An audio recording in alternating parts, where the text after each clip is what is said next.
Everybody. Oh, I heard a little echo. We're still playing with the software. And I'm actually, well, happy on Wednesday. I hope your seahorse tanks are great. I hope your reef tanks are great. Hope you brought a lot of questions tonight because it's open chat again. Next week, we will have a guest. Salty Reef is going to come and chat with us a little bit about the difference between curing, cycling, and, what works for what and all that good fun stuff. So we'll have a topic and a guest next week, but today it's open chat. So ask any questions you would like. Sorry, we're a little bit late. And this is just a really not related topic, but I traded in my MacBook Pro for a MacBook Air that has much more. And look, it's this pretty rose gold. It's so pretty. Look, I already got it dirty. But anyways, it has 16 gigs. It's supposed to be so much better because of a lot of reasons. And I forgot the password. Seriously, that's why I'm late, because I was trying to use this so we could have a better stream. And I'll be darned, I tried every password I've ever made. The saved one was wrong. And apparently I had not connected it to my Apple ID. So if anyone out there knows how to get back into a MacBook Air or a Mac Air after you have forgotten the password, please help me, because I'm so stressed. But anyways, I'm thrilled to see you guys all here again. I know Holly has a lot to talk about, and Ray has a topic too. We're still working with graphics, but get your questions ready. Okay, guys, who wants to start? Ray, you want to tell us what happened to you first? Because I know Holly's got a lot. Oh, my son needed a tank to put goldfish in because he wants to rebuild his pond. So I offered him the 90 gallon with the 40 gallon sump. So today he come over and got it, and we loaded it up on the moving cart and struggled to get it up the stairs. Got it outside out in the driveway and was putting it up on the back of his truck, and got it successfully up in the tailgate. We were sliding it onto the regular trail, or the bed of the truck, and there's about a 32nd of an inch drop for the tail bed from the tailgate, and as soon as it slid off and dropped onto the tail bed, the final end panel shattered. Oh, jeez. That's terrible. So now what is he going to do?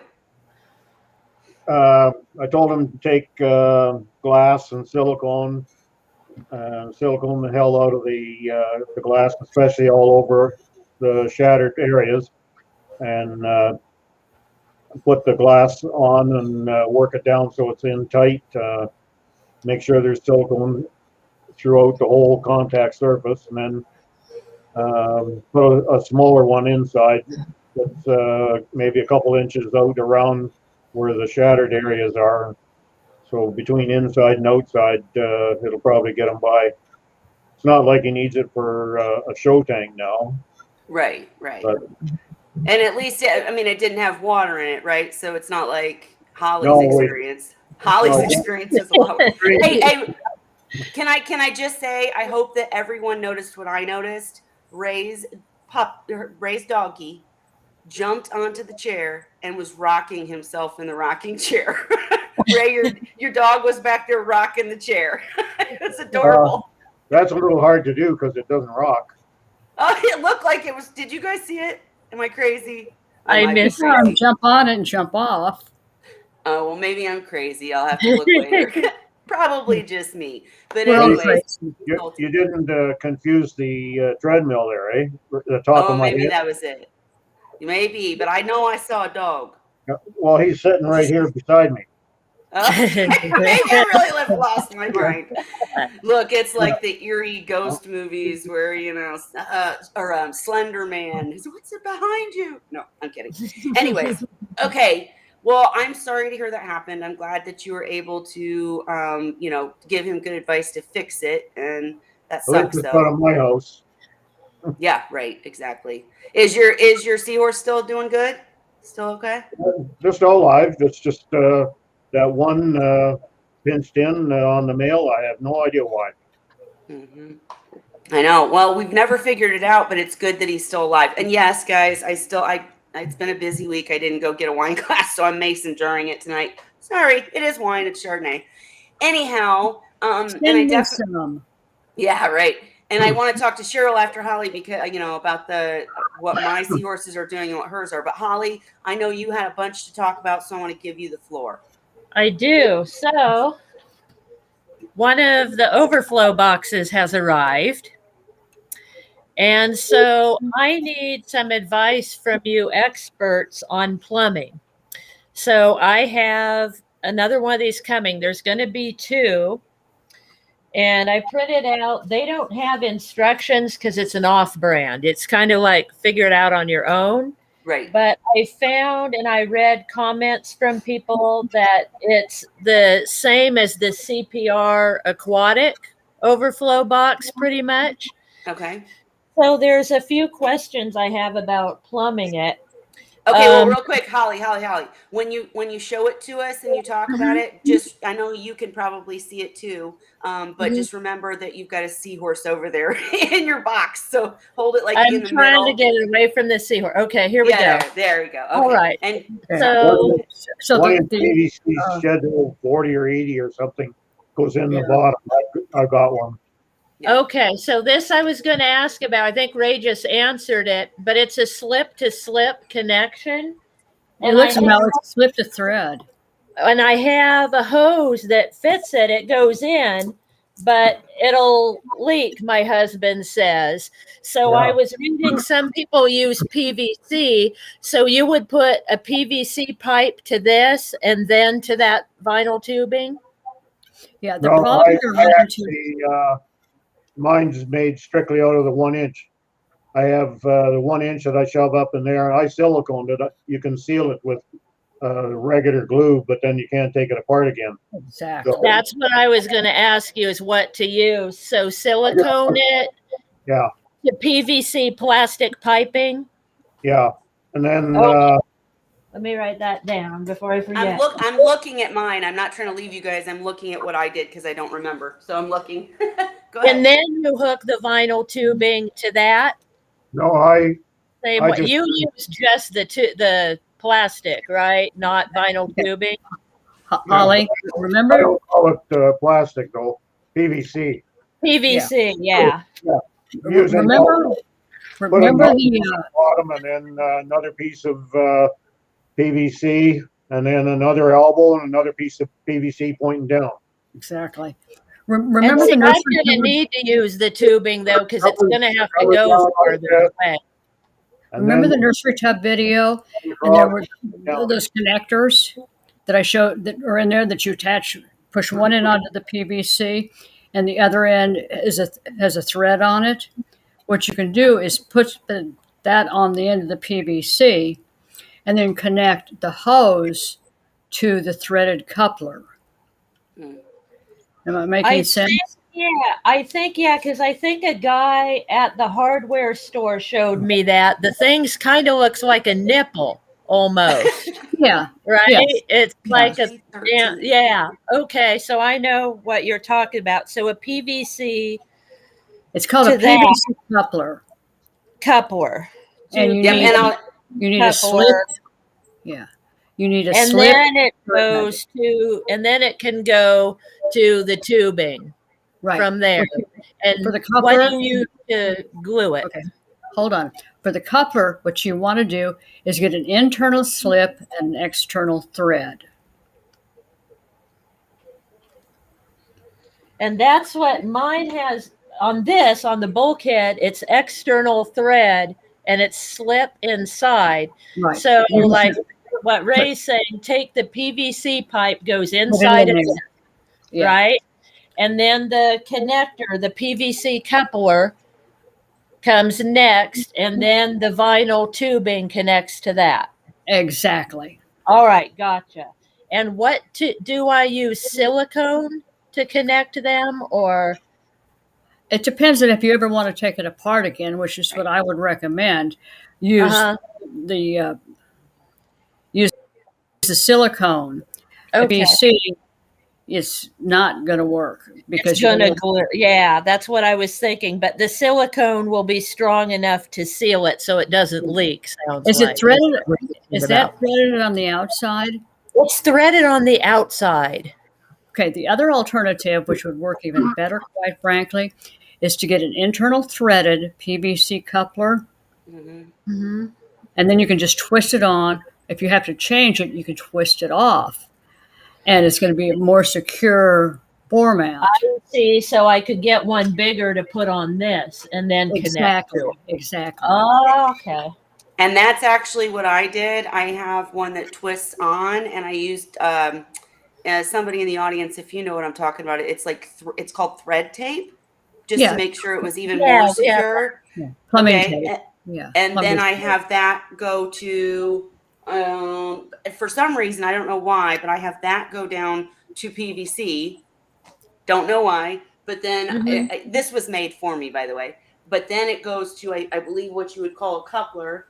And then it goes to the hosing, like what you're talking about. I can show you on the side, Holly, but yeah. Gotcha. Okay, so get a slipped coupler. Get a coupler that will screw on to basically the bulkhead. On the other end, what you want to do is have an internal thread on it, so you can screw in. Basically, I call them hose nipples. So you I think we have some. Okay, and then you can just slip your flexible plumbing or flexible tubing onto that. Use a plastic lock.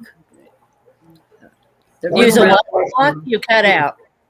The things that you can clamp down that hold the oh yeah, hose clamps.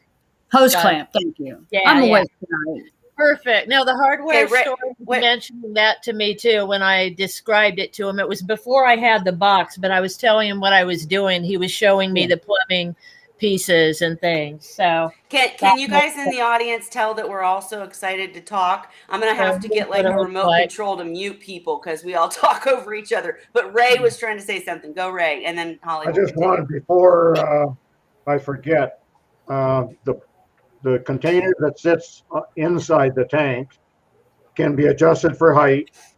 Is it got a little plastic screw and wing nut? Yeah, it does. It talks about that. Yeah. Okay, get some extra one.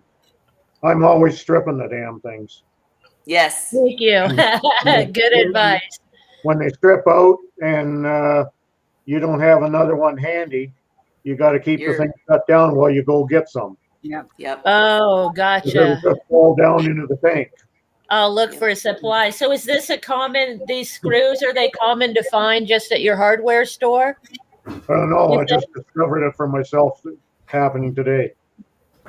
Yeah, I don't know. Maybe check the Aquarium wherever. I know you got it on Amazon. Maybe check there. I don't think anybody in the audience. Do you know? I don't think they're like Harbor Freight or something. But I've seen them in Lowe's. I was going to say, I think you could probably find something like that. I'll have to take one and go hunt for it, but I bet it can be found at a hardware place. Well, and Holly, wait, before you continue, I was just curious because I know that we talked after last week and you showed us, or maybe it was during the stream, you showed us what you were going to use and it looks so much smaller. Is that the original?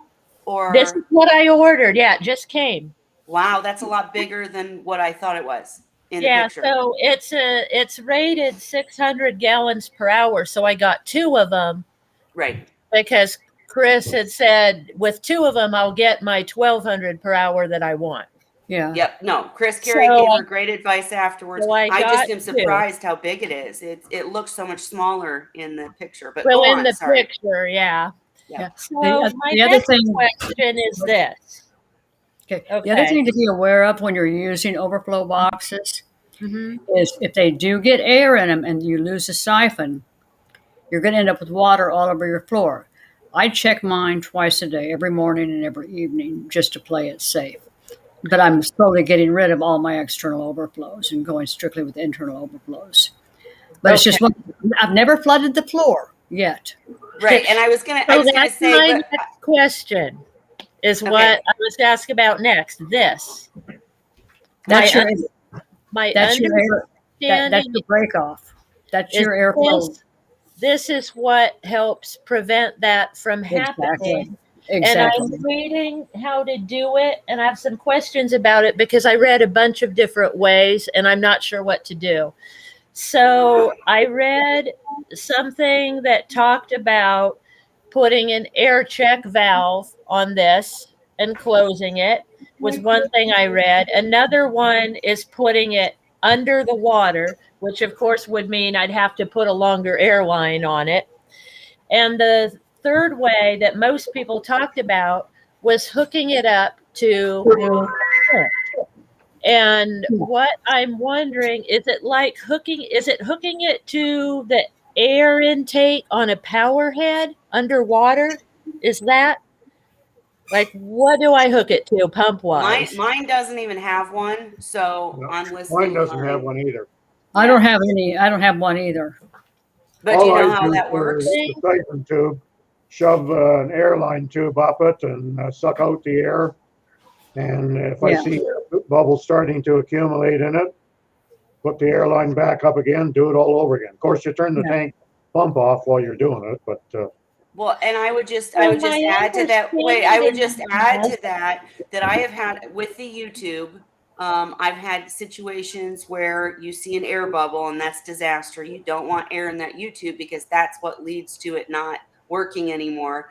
And I tried to do Ray's method, sticking an airline, a rigid airline up till I hit the bubble, and doing the suction to get it out. And I ended up with a mouthful of salt water. So if you ever do that, make sure it's very long. And I would say now we literally, we have it pretty tuned. So now this sounds terrible, but we just kind of bang it and the bubbles come out. Yeah. But go ahead. This one's designed a little bit differently because this one does not have a YouTube. No, it does not. It does not. Cool. Exactly. And so what they're talking about gravity in the CPR directions, it says connect the nipple on the top of the overflow. Exactly. Inlet of the aqua lifter using airline tubing. Attach another piece of airline to the outlet of the aqua lifter. The outlet line may be placed in any of three places for drainage: the tank, the sump, or the overflow. So is my understanding right? I hook it to a pump that's underwater, like my power. Okay. Really quick, Amanda Shore and Salty Reef are saying it's a barb fitting, glue a barb on the bottom of the bulkhead. Are we past that? Did I say it too late, or is that an answer to your question? Sorry. Does anybody know what a barb is? I don't. Yeah.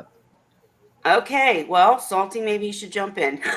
Or Amanda, because she's saying she uses a Tom's aqua filter or aqua lifter. Aqua lifter. That's what it talks about. But I went online to try and look at them, and it looks like it's just an air pump. But I think no, it's not. I think the one that this needs to be underwater. Well, I'm waiting for Amanda to respond, but I know I have a Tom's aqua lifter, and it's not just an air pump because it takes a hose in and then a hose out, which is not. That's what I need. Right. But I'm not quite sure what it is. When I went to look at Tom's aqua lifter, they were sold out. So I'm not quite sure what to get or how it works, how to hook it up. You want to jump in, Amanda? I can give you the link easily if you're on a computer. Anyways, go ahead, Holly. We'll try to figure that out. But other than that, I think it's right. So it's got a strainer, and then this fits over it, and this adjusts the level of the water. Well, this overflow was designed not to have the problems of the ones with the YouTube, where you get an air bubble that ultimately blocks the entire system and you get an overflow on the tank.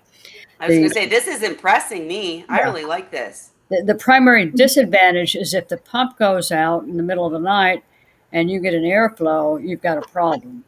Yeah, what it is if your power goes out and comes back on, and the siphon is broken, it's going to pump all the water from your pump into your tank and then onto the floor. So that's what that little tube is for, is to prevent that. and everybody says the best way is to use an aqua lifter. But I read some people said, well, I put a check valve on the end of it. But is it supposed to have water in it, like you suck it full of water and then close it? Or is it supposed to be full of air? Amanda Shore says it's similar to a dosing pump. Yeah, which I don't know what that is either. I don't use that. So right. Right. Okay, Salty or Amanda, you guys just got to jump in here. We need your education. But because I'm impressed with this, but I've not used it before, and I know how a Tom's filter works, or aqua lifter filter works, but I'm not real sure because I'm not real sure what that does. So it said, what's it exactly say in the instructions? Okay. And by the way, the barb is the nipple thing. Okay, that's just a name for that. Okay. Okay. But what does it say that is supposed using? Okay. I'm trying to find where it talks about, because it just describes it, but not why. And another thing that somebody said, a comment on Amazon, is where I found out why. But it says, using a container of water from your aquarium, fill the narrow chamber in back of the overflow to the top.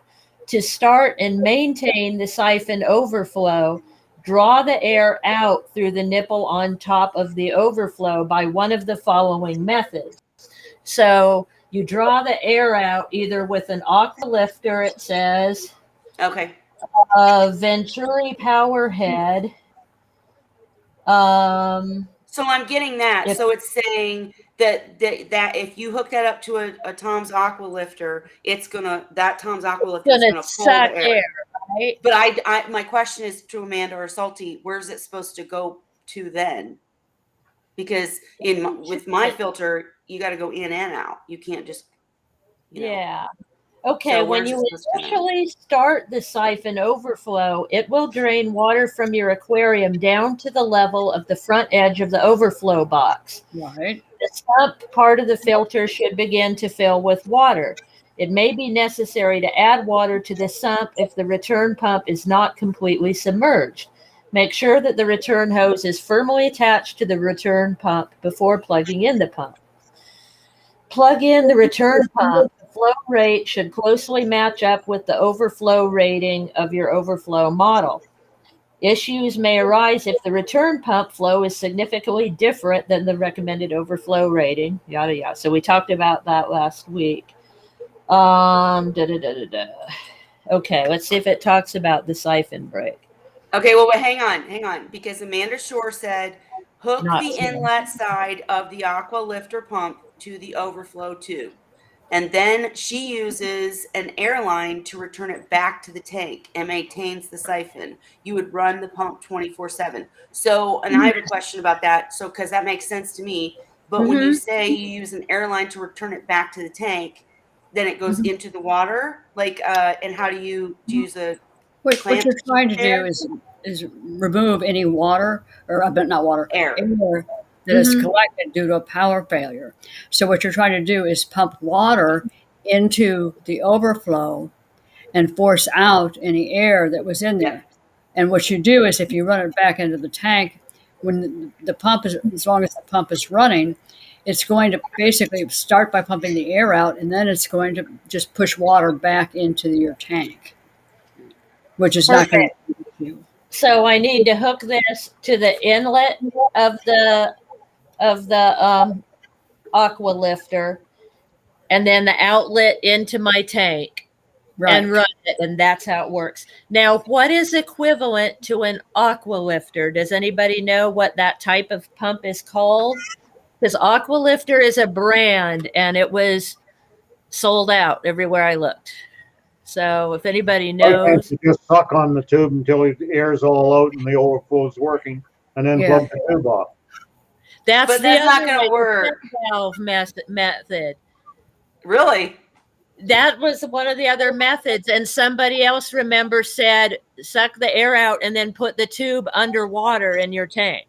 Yeah, because then if it starts sucking, if it gets air and it's going to start sucking, it's just going to pull water through the overflow. But that doesn't that defeat the purpose since you're trying to get air? I'm so confused. Sorry. Well, It let me depends on say what's this. going on with the system. Let me To say me, this, it's Holly. like I think you. using airline to suck the air out of when you have the YouTube. Right. I Yeah. guess I get It's it. just doing that same job, but except that Okay. you pull the airline out of the YouTube. In this case here, that siphon tube's always there. And Yeah, so Right. this is always here. it's like if you left the airline in that YouTube and didn't plug off the end, the air would enter the YouTube and you'd have no siphon again. Yeah, Right. exactly. No, I get Same it. thing. If I you do put, get it. Go ahead, Ray. Sorry. if you put that tube underwater or plug it off, then I can't see there's going to be a problem. Well, yeah. So, Holly, I would say use that. That sounds like an agreed upon method. And if not, I have a Tom. I call them Tom Toms. I don't know why, but I have Yeah. one of those Tom Toms that I'm not using. So, if worst comes to worst, I can send it to you. But use Cool, cool. hook up a long hose to it. Don't try and suck on that little end. Yeah, I was thinking Don't this do is that. this is too short for anything unless I use the check valve method and put a check valve on the end of it. I'd and probably tighten just it. go with the check valve, to be honest with you. Yeah. Yeah. And this is how I get it started, right? I suck on this till it starts flowing. Is that right? Well, If hook a you longer don't have a line up. Tom Tom. Yeah, Hook a exactly. longer line. What's that? Hook a longer line up to it. Yeah. Yes. Because the hose, I'll just tell you, when I was trying to get air out of a YouTube, I had a hose that is beyond what I can show you in this little screen, and mouthful of took salt that water. Gotcha. No. Well, I have plenty of tubing, so I'll do that. I And have then in the PVC meantime, I'll overflow. try the check valve and then eventually do the aqua lifter when I can find one, because that sounds like a more reliable, perhaps. I'm trying to think back. I know some people that were using aqua lifters a few years back, and I'm trying to remember because some of them ran into some problems with them, but it's been so long ago. Let me think on this and get back with you as to what they were advising. All right, I can send it to some of my friends in the local aquarium association and see what they found with the aqua lifter pumps. Amanda does say if you don't use the pump, you will have to manually suck. I Yeah. was just reading that. Yeah, so thank you. And then It sucks. remember, I can't answer on this program when I'm reading what Right. people say. I can't type in and people can see it. So just so everybody knows that. But I'm Yep. seeing. We're still thank looking you. into that, but so when you answer Holly or ask a question, you guys have to wait on me, unfortunately, or Ray, who also looks at the YouTube. But if I don't answer your question right away or make your comment right away, say it again because it means I missed it. But I'm trying real hard. I've got it open and I'm trying to make sure I read all your comments. But thank you, Amanda, for all your help. Anyways, Yeah. go on, Holly. Sorry. Yeah, so that was it, I think, on that subject. Just trying to figure out, how to plumb it right way And without having leaks and stuff. So that was helpful. So I well, think, wait. Before you move forward, that screws sorry, onto go ahead. it. Before you move forward, could you hold it up again because this is awesome. The YouTube is what broke on my reef. So I'm having a Yeah, hard this time. doesn't have go YouTube. towards there you go. Right So in front of your this face. Yeah, I'm trying to get it to where you can see it. And I have lights and stuff in the background, so it makes it. But basically, it's got slots here, kind of like my built-ins had. So the water will come down the slot. It's got a screen here that comes out, that holds junk, I guess, and stops it from going down. And then back in here, it's got this this thing. From what I read, you can slide that little tiny ring. I don't know if you guys can see it. See the little rubber ring? Yeah. It is right here. So you can adjust how high the level of the water goes in here with this. Gotcha. And then Nice. this, of course, it's of like a pre-filter, I guess. It fits over the slots, so you can collect gunk and then rinse it out. That's really nice. I mean, Yeah, better than mine by far. Yeah, Except so if you don't clean it out and it gets clogged up, and then you got an yeah, overflow. which I found with my other one, because I had a built-in. You guys remember I had a built-in overflow on my other one, but it had that huge slot, so I had to cover that up with vinyl screening, and I'd have to take a toothbrush, every few days and scrub out the gunk because the water level in the grow out tank would start going up because the overflow would get plugged up. So yeah, it's going to need to be watched, but my main thing was figuring out, how to hook it up and not have floods if there's a power outage. That was the one thing I read about, because if the siphon breaks, you got a problem. It won't drain water out of the tank. Yeah. So you're pumping water in, but it's not going out. So if power comes on and you're not home to check your overflow box and it's not working, then that could be a big problem. Put a small tank outside, hang it on there, fill the tank with water, and play around with it until you're comfortable in terms of using it. And that will just save you a lot of worries moving forward. In other words, practice with it a little bit first. Yeah, sounds good. So anyway, that was my questions on that. And then what else I wanted to talk about is a whole nother subject. So if anybody has anything else to say, we can go. Feel free. Go ahead. Okay. So thing two. My next question is about cycling tanks, because I've been doing a lot of that lately since I broke the grow out tank. I'm trying to maintain the nitrogen cycle on my sump, also trying to cycle a freshwater tank.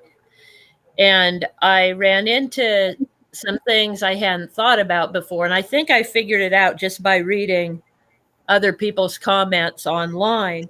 But one thing that I ran into in my freshwater tank, after it finished the cycle, the nitrates were off the chart. Yeah. Yep. And so I figured to handle that, you just do a water change before you put the fish in. Is that right? Don't worry about the nitrates until you're ready to add fish. What do you guys think? Okay, I Cheryl, go first. Well, nitrates are typically not that toxic. And they're typically, but yeah, what's going to happen is when you cycle a tank, you get ammonia that converts to nitrites, and then nitrites to convert to nitrates, and then you start getting into the phosphates and the other stuff. So that is a normal part of the cycle. They're typically not terribly toxic compared to the prior two. So it's not something that, I'll be honest with you, I haven't tested for nitrates in I don't know how long, because it's just not something I think about. Decades for me. Okay, and well, I did. Wait. Let me but since I'm cycling a new tank, when I did my freshwater tank and I tested the nitrates, I mean, they're at the end of the chart high, like 160 or whatever.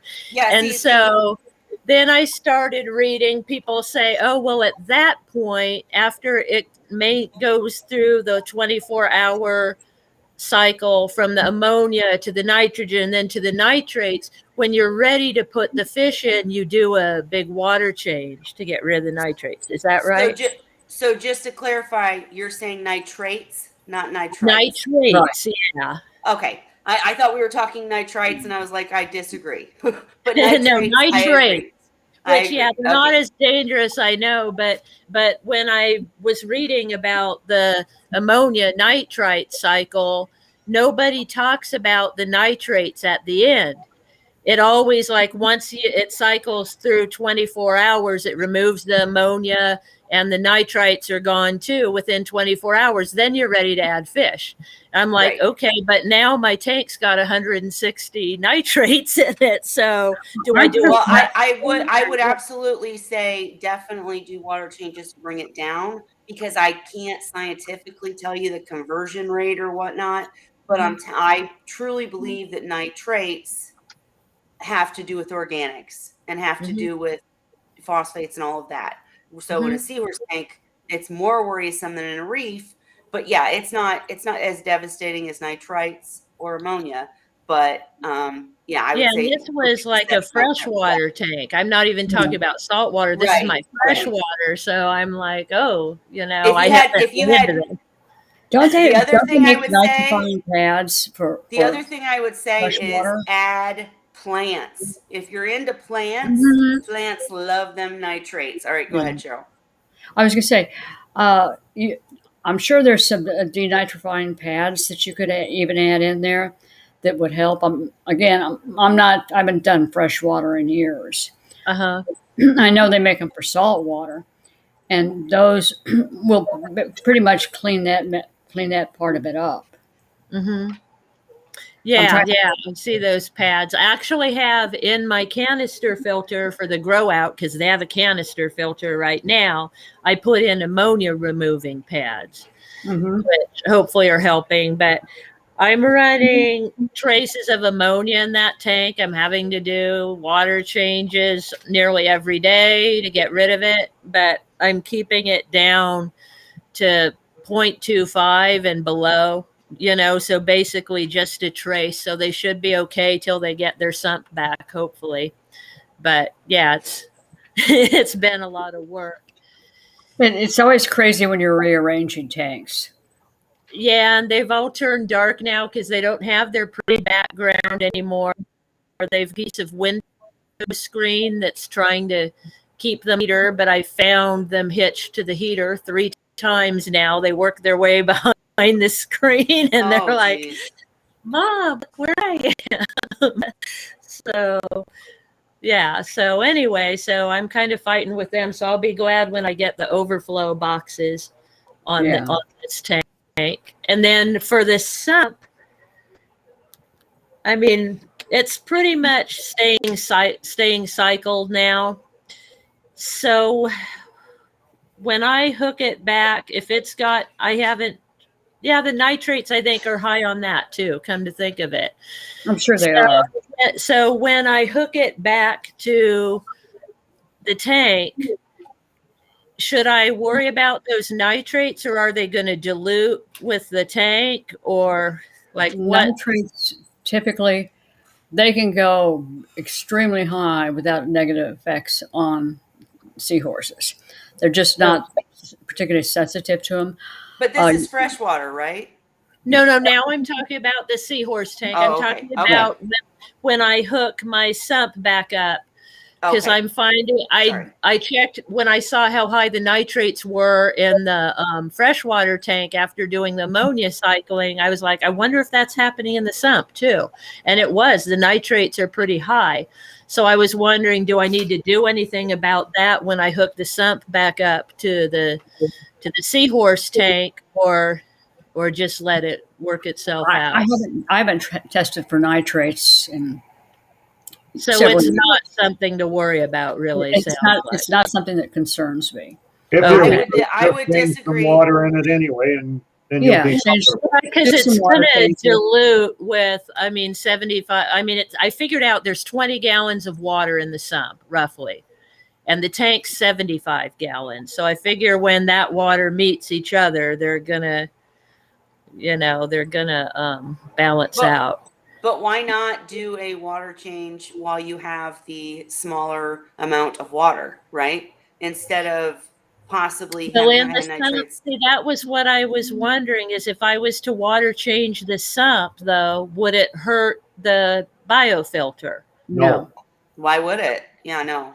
I would So, water change. like, how much would you do? Like 5 gallons, maybe on 20 or 10? Yeah, Or yeah. And Well, under these you know what? With nitrates, with nitrates, the logic is if they're 60 and you want them at 30, you do a 50% water change.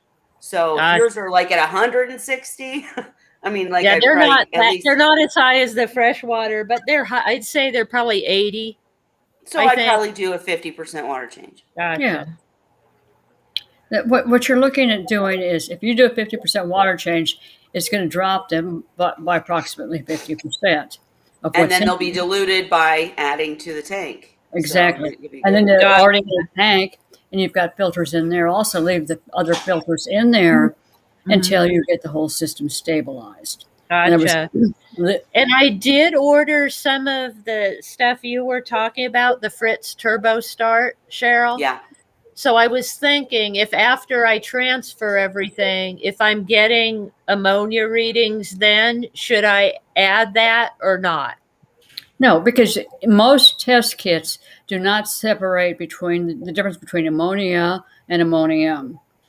So most test kits can give you an astronomical reading of what you think is ammonia, and in reality it's ammonium.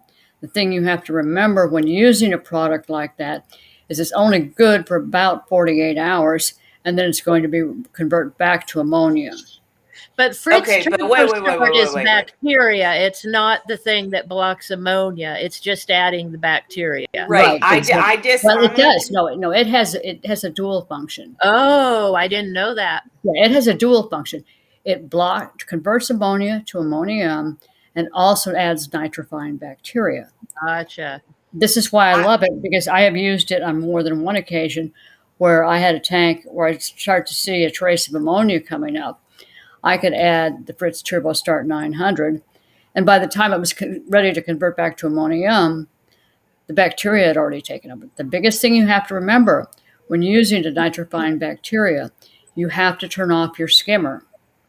Right, but time out, because I think that the question got confused, because I would absolutely add back a little bit, not a lot, not the full Yeah, dose. ammonia. I Add would some nitrifying bacteria. absolutely, when you're starting a new tank, even though your sump is cycled and whatever, you don't want to do what I did and add the amount that would cycle a tank, because then you're going to end up with some bacterial bloom that's going to be crazy. But I absolutely, like Cheryl was just saying, I think she misunderstood the question, because you do. If I start a new tank, heck, sometimes even if I do a water change because I've waited too long, I add a little bacteria. I add a little bacteria all the time. So I definitely would suggest, yes, adding But the just Turbo Start, not but not a that lot. one. Thank you Because guys for Turbo brainwashing. Start has an ammonia blocker, so I won't get correct readings if I use that one, right? So use a You're different. not going to get correct readings with Fritz Turbo Start 900 either. What do you mean, Cheryl? It's not. What are you talking? A Turbo Start's a bacteria. Yes, you're adding bacteria. Oh, okay. Wait. I think I got it. So what you're saying is that if you're cycling a tank or whatever you're doing, if you have ammonia and you add Turbo Start and then you test ammonia, you're still going to show ammonia. Exactly. Okay, Exactly so she's not saying if you have ammonia, don't add Turbo Start. Oh, no. The difference is what you're trying to do with Turbo Start is you're adding an ammonia blocker that's going to convert to ammonium. You're also adding nitrifying bacteria that will be consuming these products. But you're not saying not to add it. No, I'm saying add it. Yes. Okay. Okay. And Holly, what do you have? But then don't use the ammonia test for a while because it won't work right. Ammonia's not right? ammonia. None of these hobbyist ammonia tests are going to tell you the difference between ammonia and ammonium. Okay, well, first off, Ray thinks we're crazy, and I'm going to let Ray talk in a second. But Holly, my personal opinion is if I'm restarting a tank or doing something major or whatever, the two things I do is I add a little bit of bacteria, not the full amount, and then I also add prime. I don't know what you have or you're using, but yes, both prime and TurboStart are going to make your test still show ammonia. But if you just add bacteria and the test kit shows ammonia, for the time between it working and not, it's still ammonia. It has to convert it. So you don't want seahorses in ammonia. So I would use the bacteria to get rid of the ammonia, but I would use the prime to make sure they weren't hurt by any ammonia that was there during the time. But Ray, tell us how crazy we all are. Well, I just happen to think different. I started in the aquarium stuff in grade 5, which I guess was 53 or 54. And I have never, ever added anything in the way of bacteria or anything like that to try and make something better or to try and do a fix. I've added ammonia. Back in those days, it was household ammonia because it never had anything else in it. And then in later years, when I got into salt water, I bought from the pharmacy, I bought a jar of ammonium chloride. And that's just powder, and it takes very little. And I use that for the ammonia source. And then with the exception of the one tank that I did without any, without starting it ahead of time, they've all been done with an ammonia source. You check for the levels, and there are some test kits that will read what you want to read, and there are some tests that won't. Some kits Right. And I can't tell you right now which ones. Which is which, right. What the purpose is behind it, because it's the way that they're tested that you can use the one type and not the other. But with my memory problems, I can't tell you what they are right now. But you can find the answer online. Sure, and the point as far as adding bacteria, I don't see the sense in it. I don't see the need for it. Put it that way. There's always the option. Hang on. There's always the option of doing water changes that will always work. But what we're talking about, and we're getting too deep into cycling, guys, because next week is curing versus cycling. So this is the topic next week. Damn it! I don't need water change. I know. But I was just saying, in Holly's case, she has a cycled sump. She has a tank that she had to set up new, right? She's going to hook the sump up to the tank.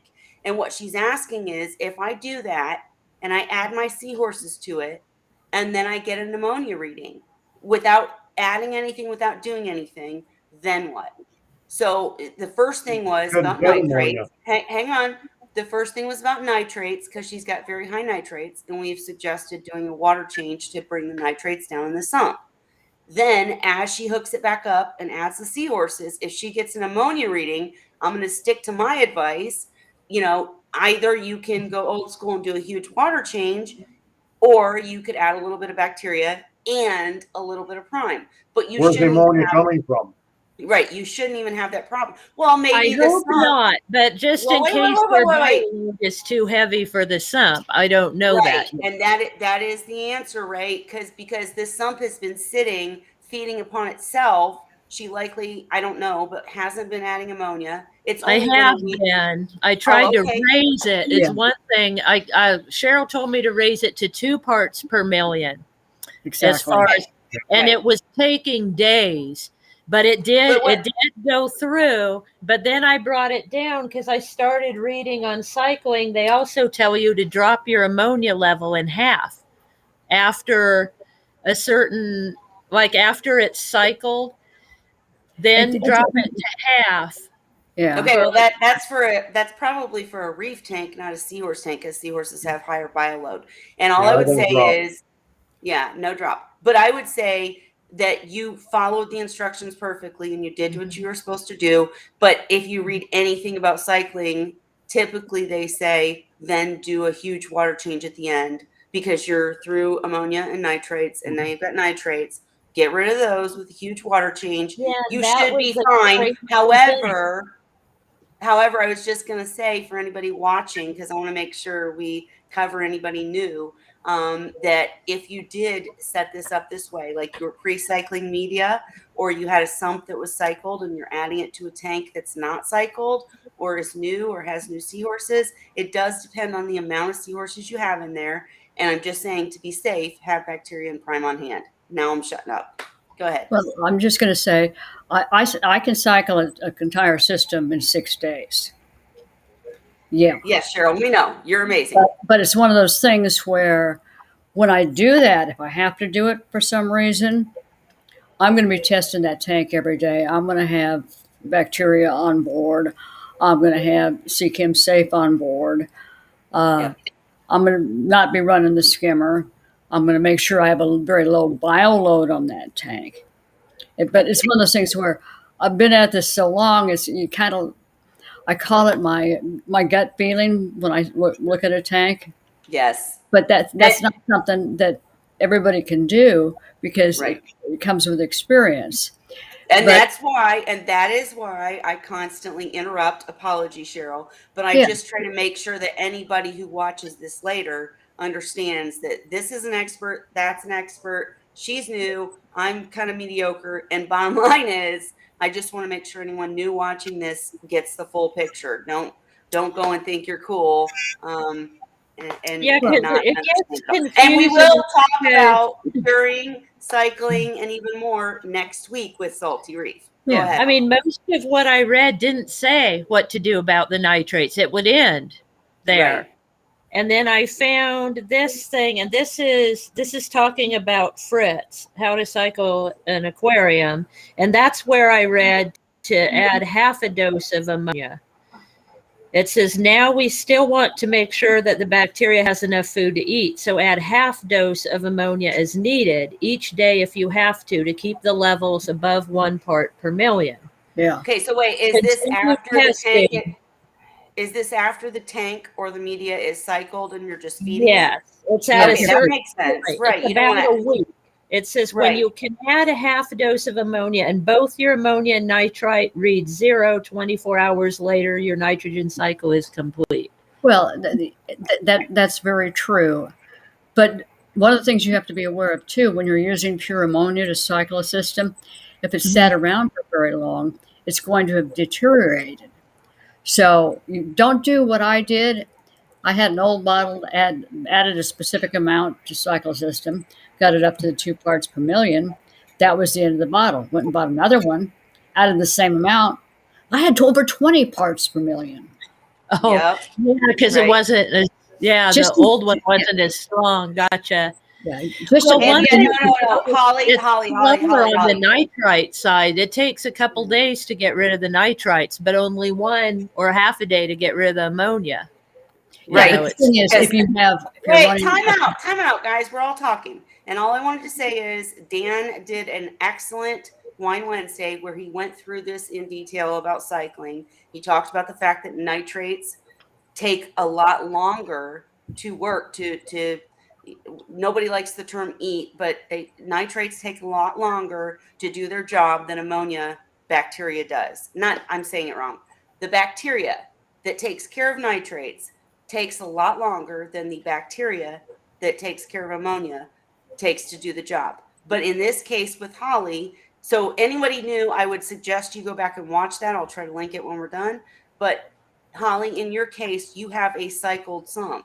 So I agree now that I understand the question. I agree with Fritz's instructions because you don't dose the full dose in a cycled tank or cycled media bucket or whatever. You just want to feed it. So now I get it. Now I agree. Yeah, but I was trying to bring it up stronger because originally I had it cycled to 1 part per million ammonia. And it was Right, if you going want to fine. bring it up, then yeah. And it was going fine. I wanted to bring it up to 2, but what I found was that it was taking a long time to cycle through the nitrites, especially. And it could be, I don't have heaters right now in either No, the tanks it's I'm true. cycling. So Holly, It's that truly because lower when you point. add a bunch of ammonia to a tank, the bacteria, whether you add it or whether it's already there, works faster than the bacteria that deals with nitrites. Nitrites. Nitrites, So, and we'll talk about this extensively next week with Salty Reef. But yeah. so anytime you add a bunch of ammonia to a tank, your ammonia is going to convert first and your nitrites will be off the chart if you're not using bacteria. Go ahead, Cheryl. Let me throw something else out to you, because I run K1 media reactors in all my tanks. Basically, nitrites are converted to nitrates aerobically instead of anaerobically. In other words, they require oxygen, which is exactly what the K1 media reactor does. So when I'm cycling a system, I don't worry about nitrates because I know my K1 media reactors converting all my nitrates into nitrites, which are not going to be a toxic problem. But it's a difference in the kind of filtration I'm running. And that's something else that you could put in your sump, Ollie, that So really. if I add more oxygen, will it speed up the nitrites being converted to nitrates, you think? Yeah, Does oxygen help? that's its function. That's what it's supposed to do. And I keep cycled K1 media. I just throw it into a tank and feed the tank. And I keep the cycled media on hand and then throw it into a reactor and pop it into a sump, and I'm good to go. And the beauty of K1 media is it's dirt cheap because it was originally designed for sewage treatment plants. Yep. And it's used to this day to clean water in sewage treatment. So it's not like trying to buy some of this fancy cycling material. Yeah, Well, I just also think that it depends on the situation that you're in. If you're Yes. actually cycling a tank, which we'll talk about next week, or if you have cycled media sitting in a bucket or you have a cycled sump, that Yeah. makes a difference whether you're feeding or whether you're, trying to raise it. I get your point now, Holly. You were trying to raise it. Yeah. And then it slowed down on the cycling because I had raised the ammonia levels, and I'm like, oh, well, is it going to be ready when the overflow boxes come? Right. If And you I have think had, I got it now, but what I did was I reduced the amount of ammonia that I was adding to it because I'm like, I don't need it to be that strong. I just need it to be converting in 24 hours. Yes. Right. Exactly. I would say that I take Cheryl's advice. Like if you look at Cheryl versus Dan, Dan says 1 ppm, Cheryl says 2. When I cycle a new tank, I always go to 2 ppm. But if I'm just redoing a tank or whatever, I only go to 1 ppm because I know that if there is a problem and I'm testing, I'm able to do water changes, use bacterium prime or whatever. And I would, again, I want to say, anybody new, I will link it. Go back and watch the episode where Dan went through why the nitrites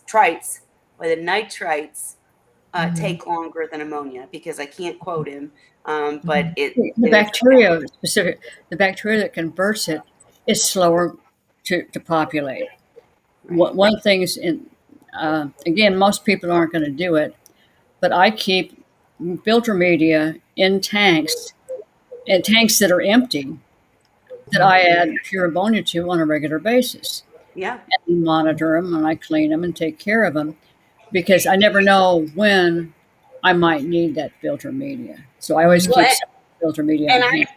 And I do that too, but I would also, before I used it in a tank, I would do what Holly's doing. I would test it first. I would Oh, add yeah. ammonia up to 1 or 2 ppm. I would see if it converts all the way to nitrites in 24 hours. If it Exactly. didn't, and my nitrites were high, that's my big fear, Holly, is you're talking about a sump, right?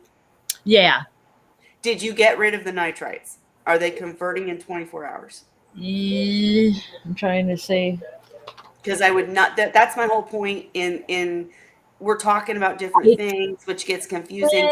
But if there's any nitrite showing, I would not add seahorses No. to the tank until you get rid of No, it. exactly. I'm trying to get it to that 24-hour point before I had the seahorses. But what I found out was the nitrites take longer. And that's when I reduced the ammonia I was putting in. And I think now, let me grab my notes because I think what I did, I think tomorrow will be the 24-hour, and they did go down quite a bit. Sure, grab them. And I would just say the reason that I'm so harping on this, guys, we're not arguing. We're just talking. We care. All of us care. And we want to make sure newcomers have the benefit of Well, not understanding what we're all saying. And I would just say that in my Okay. reed-eye, hang on, in my reed-eye tank, I cycled it. I cycled it with ammonia. There was zero ammonia. Within a 24-hour period. I could add 2 ppm of ammonia, and it was 24 hours later, and I had no ammonia, no nitrites, and I didn't test nitrates. And then I added the seahorses, and for some reason, these seahorses, maybe I was overfeeding them, maybe they were whatever, who knows? But the bottom line is, within a couple of weeks, I had high nitrites, and they're not as dangerous as ammonia for seahorses. But those seahorses, you could tell they were stressed. And so I just want to make sure that we're clear. Go back and watch Yeah. Dan's video, because you Yeah. don't want nitrates. You want to make sure that it's yeah. So Nitrates here's what feel happened toxic. from my notes. Okay, so I boosted the amount of ammonia. I added it to the 2 parts per million. And the nitrites took, I want to say, 2 days to come down. Yep. Okay, Yep. that makes sense. So this morning, the ammonia nitrites were 0. My nitrates were 80. Yeah. And I read that's okay. So I went ahead, I added more ammonia, Mm-hmm. but I added less. I was Like gonna say I just go with a little bit more than half of what I had before. And then I'm going to see what it looks like tomorrow morning after the 24-hour turnaround. Yeah. So you're adding 1 ppm, and if it clears that tomorrow morning, how many seahorses do you have?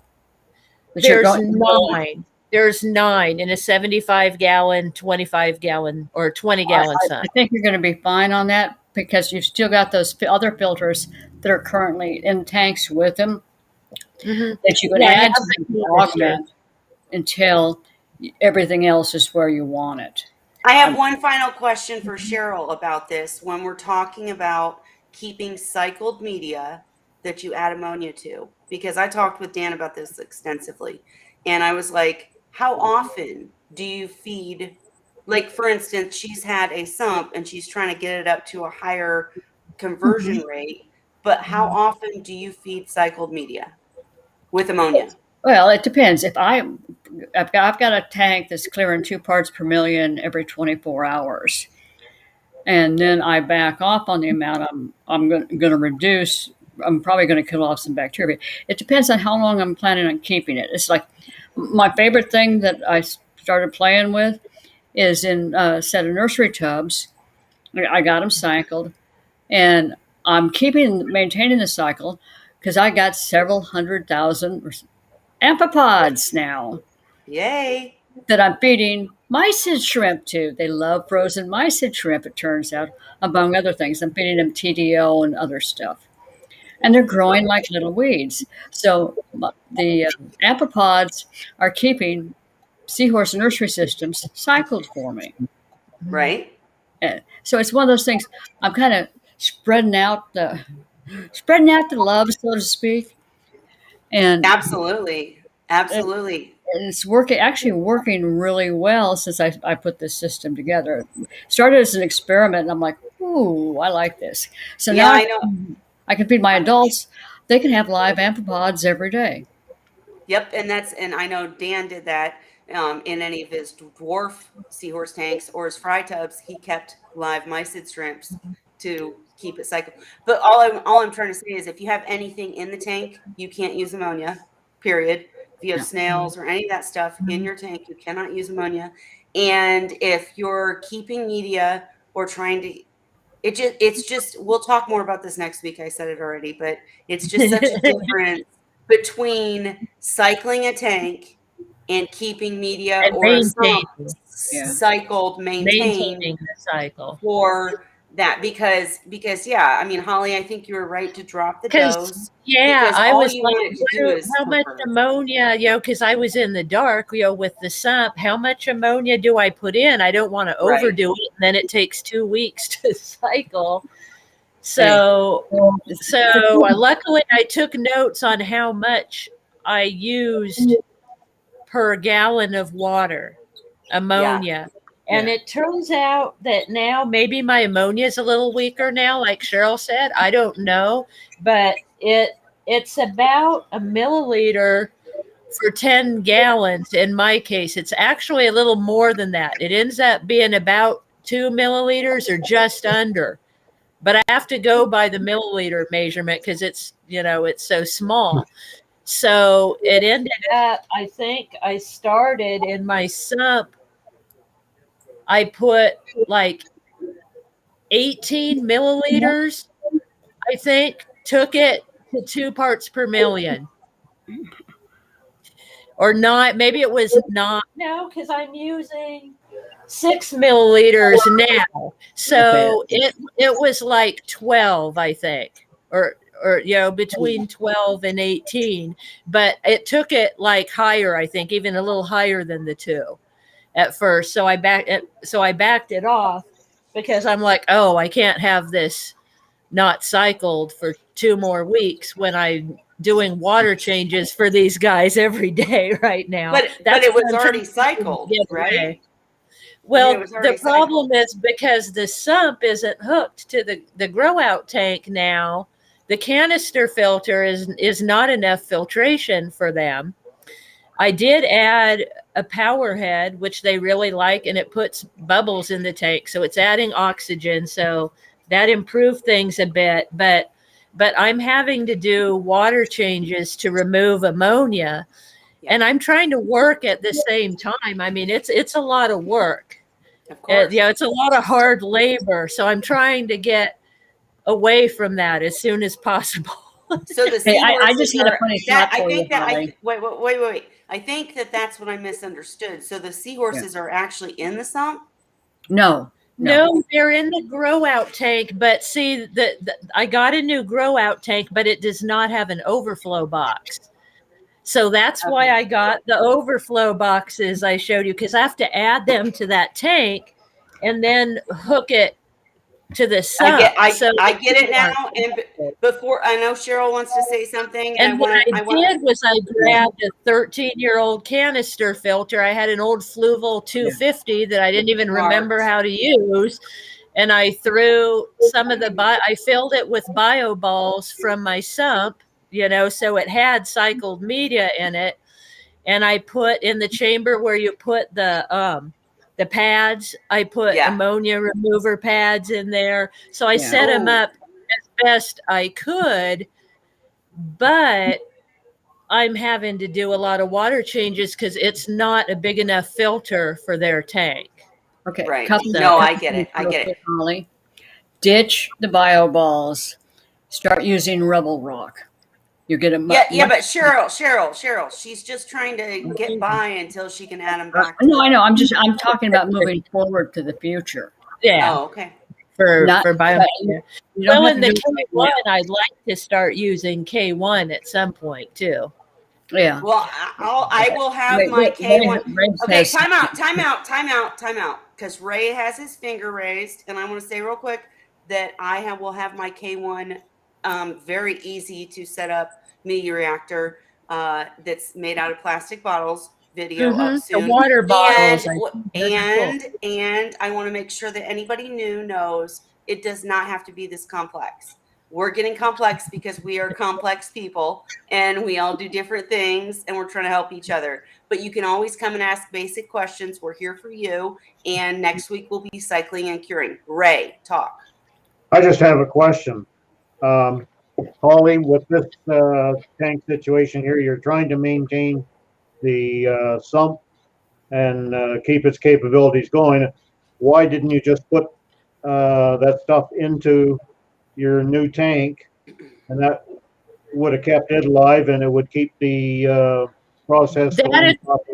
That actually occurred to me, Ray, but unfortunately it occurred to me after the fact that I'd already added ammonia to the sump. Right. Because I was in an emergency situation at the time and I wasn't thinking straight. Because like I said, I'm handling this and work and other things. And after I added the ammonia, I was like, I should have put all the bio balls into, the laundry bags that you wash your hosiery in. Yeah. I should have filled up one of those and just stuck it in the tank with them. That's the point. There are 5 ways. And it would have there- solved some problems, but I There thought are of 5 half of the ways to be ammonia. successful. There are 5 ways to be successful. Yeah. You don't always have to do the most experienced, crazy way. You can find simpler ways, and that's why we're here to chat about it. Thank you, Ray. Yes, you could get a dozen long-term reefers and seahorse keepers together, and all of them would have slightly different ways that they do things. And it's not that they're either any of them are doing things wrong. It's that it's the way they're used to doing it, the way they're used to being able to read the tanks, read the fish, and it also has to do with the type of filter media that they're working with. Yeah. All of them will work, but it's one of those things where everybody has a little bit different experiences. But Holly, what I wanted to ask you, can you help with my Medicare prescription drug plan? Yes. Holly needs more on her plate right That's a now. joke. Yes, I can. If you want me to, I absolutely can. We can set an appointment after we're done with Wine Wednesday. I'll set an appointment with you. It's I quick and can't easy. help myself on that. Yes, and anybody watching, don't forget, Holly does this. You could always try to connect with her through here. One more Yeah. question, Holly. Election period for Medicare right now. So the Medicare plans and drug plans, now's the time you can research what's best for next year and change it up if you need to. And Up until Ray never December- gets to December talk, so 15th. I'm cutting us all off. Ray, speak. I'm curious, after you added the ammonia and you thought about the fact you should have put it into the tank rather than add the ammonia. After the ammonia cleared, why didn't you put it in the tank then? Because my nitrites were then high. Because I raised it so high. I raised it in parts per million. So I didn't have it down until this morning, I think. Ray's getting ready to say something really deep. Go, Is Ray. this that you're an idiot? No. If you've taken that media out of the sump and put it into the tank, the nitrites are still in the water. The capacity of the media that you're using is still working because it's been fed. And it's automatically going to, when you put it into the tank, then it's automatically going to work on what's in that tank there. It doesn't have to work now on what's in the sump. So if Very I true. So But the thing you're not is, gonna have to keep there mucking now, around. would it be okay, or is it too late to go that route? well, hang once, on. Very, once you get the very ammonia true. down, Mm-hmm. Go ahead, Ray. you get the ammonia level down, you know that the capacity to do that, Yeah. the capacity of that media It's working. is working. So then you can put it in your tank. And right now you're always checking your tank anyway, because you've only got this canister filter there. So it's not going to hurt you any to check when you put this media in there and react to it if something does happen. And nothing should really happen in in theory, but in practice, Even if I still have nitrites, is it okay though? If there's nitrites, yeah, can but the I nitrites are going to be, the nitrites are in the water in the sump. You're taking the media Gotcha. out of that water, you're putting them in to the tank water, and if you do have, you're going to end up with nitrites anyway. But it's going to be taken care of because the biological filter has been kept up. Right. Mhm. It's now a difference you're gonna between have it in the- You It's just a now have different- it in the tank instead of in the sump. It's a And- difference between understanding whether this stuff happens in the water or in the media, and it happens in the media. The only thing I would say is that the problem with what Ray is saying is that I'm lazy as heck, and I don't want to put everything from my sump into my tank just to keep it going. So, well, I'll tell you what, I would do it to stop doing 30-gallon a day water changes. right, Are you kidding me? And the thing is that right.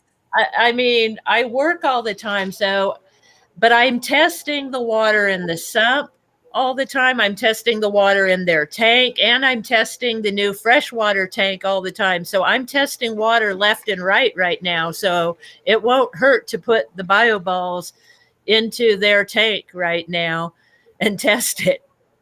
Yeah. So If they you end up having to do some I'll do water that. change anyway, you're already doing it. So Yeah. Exactly. Remember with bioballs, their primary function is aerobic metabolism. Mhm. So what you would need to do would be, if you're going to put them in the tank in a container, drop some rigid air lines in there. Well, I've got that power head that sprays. I love that Yeah. thing. It's a lot of aeration. Yeah, I So see I'd that. probably just put it in front of that, like hang it in there underwater and have that blow on them, and bio that balls would don't get rid of nitrates. probably work. Yeah. It's, What the do thing you is, have to get rid of nitrates normally? I just do water changes, but my nitrates are never that high. And I guess right now, I mean they're 80, so they're still safe. They're not horribly unsafe. Well, there's nothing in there to get rid of them anyway, because bio balls don't get rid of them. Yeah. no. No, There's I no do it air by over the water area. changes is all. I Yeah. mean, because I change out water once a week, and that's all I do. I don't use any products or anything to get rid of nitrates. I just do it. Hard Yeah. labor. We But they never love that run that high. They usually run about 20 is my average. we love I the never products. tested. Ray doesn't understand because he's all about manual labor, and I'm all Things were about so give me simple the back in the day. easy way. I The like only reason grime, I like bacteria, but you're right. there was Apparently, just we need a these are just company to ways come for up with these a way to companies get to rid of make money. nitrites, traits. Yeah. Nitrates, yeah. What did Ray say? These people are just they come up with all these things to add to your tank. It's making money for them. I know, I Mhm. know. Like But marine snow. I think it's 99.9% water. I mean, I hear you, Ray, and there are some companies that do that. But the thing is, if there weren't people out there working on things, say like seahorses, if Holly and I had to deal with wild caught seahorses the way that you and Cheryl did, we would probably never succeed the way you have. So we're grateful when you guys come up with different ways, which in your way is, breeding captive bred seahorses is much different than coming up with a product. But I'm not gonna down the easier way that we have it these days. You know what I'm saying? I've got a very Because simple mind, so I have to use simple resolutions. I don't buy that for a single second. You're the guy that comes up with the answers. So you're not a simple mind. You figure it out. You make it easier for us, and we love you and are grateful. That's all. Well, my water change is carrying 12 5-gallon buckets of water. So Right. Right. I get my workout. Right. Well, I would say it's not going to Right. hurt you. I wish I had a drain Make I could sure- empty the tank into when I'm doing my water changes, run a hose like outside to a drain somewhere. Because I have to carry the buckets and dump them. I'd like to have like a drain where you I just do too. Whoops, I Ugh. do too. it's a I hooked pain. up 1 inch, or not 1 inch, 5/8 diameter hose, and I have it strung through the rafters or the joists and that down in the basement, going under the floor and so on. Brought it up through where the water lines come up from the basement into the washroom in here, and then I have a coiled up hose sitting in the closet here. I just run it over and hook it up to that hose that goes down in the basement, and then go to this tank behind me here, and I can drain it, I can fill it. I don't have to carry any water up and down the stairs or anything, or any distance to anywhere. It's just the hose, the water goes one way down into the drain downstairs, and then I take the hose and hook it to the pump in the water supply and pump it up and into the tank. I'm See, too old to be you do have something easy. Nice. The critical thing is to make it as simple as possible. And I'm definitely good at making things complicated. Yeah. Sure. No, no, no, no. You Wait, would wait, think wait, wait, wait, that. wait, wait, wait, wait, wait. I want to say for the record, we would be nowhere without the Cheryls and the Dans and the Rays of this world that took the hard, complicated things and simplified them by learning and testing and figuring it out for us. So, when Cheryl comes in here and she says, oh, when I bleach everything and it's got to be perfect. Yeah, Kelly's going to come back and say, hey, you new hobbyist, you don't have to do all that. But we should praise and thank Cheryl for doing that and figuring it out, because we wouldn't have captive bred seahorses if they didn't figure out how to deal with wild caught, how to keep the systems clean. And that's when I go to visit Dan in December. My big goal is to get you guys a really good video about how to handle Artemia, because I think that's the number one failure for any hobbyist trying to breed seahorses. Yeah, we talk about tubs. Yeah, we talk about volume, but I think it is that if you cannot keep your Artemia hatchery clean, and you cannot have clean brine shrimp, Artemia is brine shrimp, by the way, going to your new fry, you're going to have a problem. Well, So you guys' experience and what you've done is I would never, I try to tell everybody, hey, you don't have to do that if you're new, but if you want to be an expert, listen to her. There she is. well, Here. it's like with Artemia. 17 years ago, we were trying to figure out why we were losing newborn fry that had full GI tracts, and why I've got videos that were taken under a microscope of scarlet red GI tracts. Well, that's just not normal. And it was a massive inflammation. But back then, we thought this, because the swim bladder was so visible, we thought they had a hyperinflated swim bladder. In reality, when we finally got the stuff under the microscope, we came to realize it was an inflammation of the GI tract due to a bacterial infection that was putting pressure on the swim bladder. It wasn't that the swim bladder itself was enlarged. And there's been As I said, anybody new, totally forget what she just said, but anybody who's experienced, there you go. I mean, whoops, I keep pointing the wrong way. I'm used to being over here. Anyways, she is brilliant. She's the one that figured out all this stuff so we don't have to. So when she talks about it, just be grateful.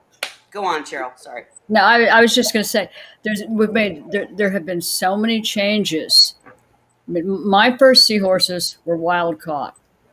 Dan was just starting up, Yeah. and basically you couldn't get captive breds back then at all. You had virtually no chance. And my first real success was when I got a captive bred from Draco Marine.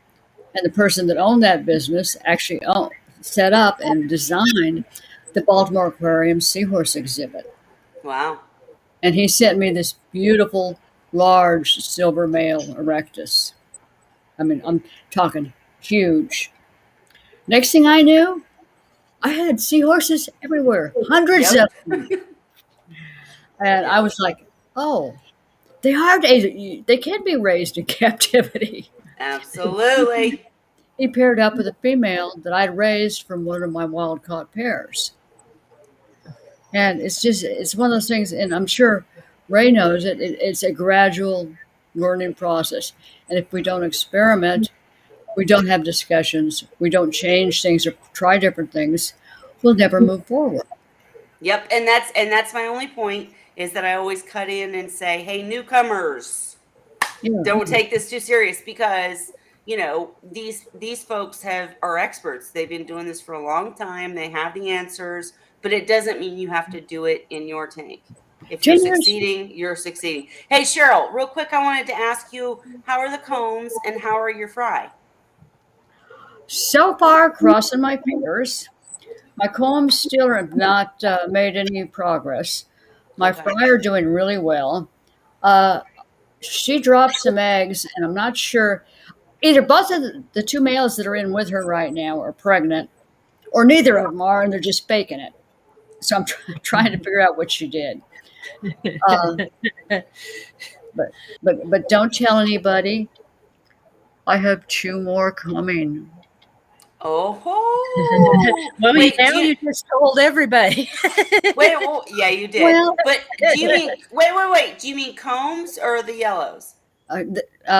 orange and yellow. Orange and yellow. Okay. Nice. I've been looking at it, and I love the colors are just so vibrant and so They are. brilliant.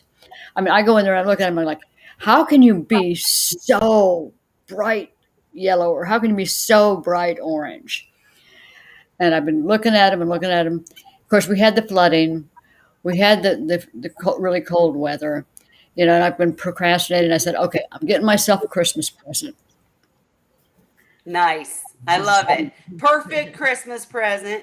And I would say too, I know I got a bunch of comments from other people who had Ocean Rider seahorses. That's what she's talking about, the orange and yellow seahorses from Ocean Rider, who said they turn brown, which in my case, I wouldn't care because I don't care about color. But popping color is cool, of course. So what do you guys say? Should we force Cheryl to do a walkthrough and show us her tanks and show us how her background looks, what she's got in the tank, show us, why her seahorses stay popping? Because I will admit, in my case, I got 2 orange and 2 yellow. And in both cases, the males lost their color, whereas the females kept them. Weird.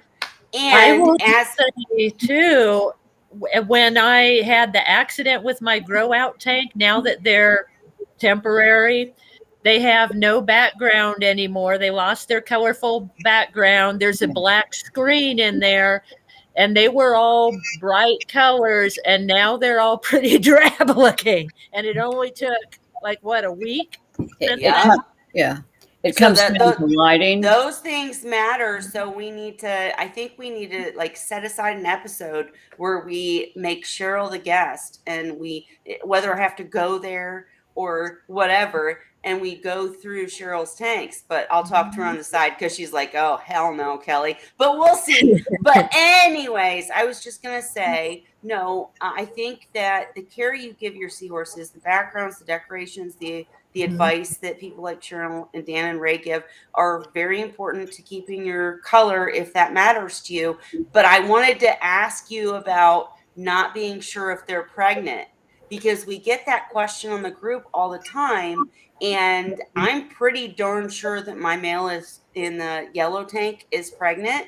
Not sure by which female, but I'm sure he's pregnant. But then I'll go back to the tank and his pouch won't. I've got pictures. I'll try to post them, guys. I got to get back to social media.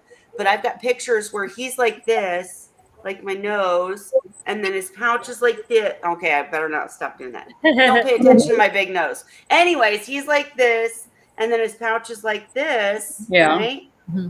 And then his tail's like that. And then the next day I'll come up he's flushing it. He's flushing it.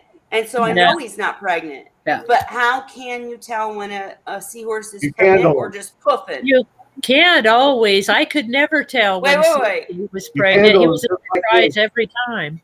Ray has an answer. You candle them just like eggs. Put a bright light behind them, really strong light behind them.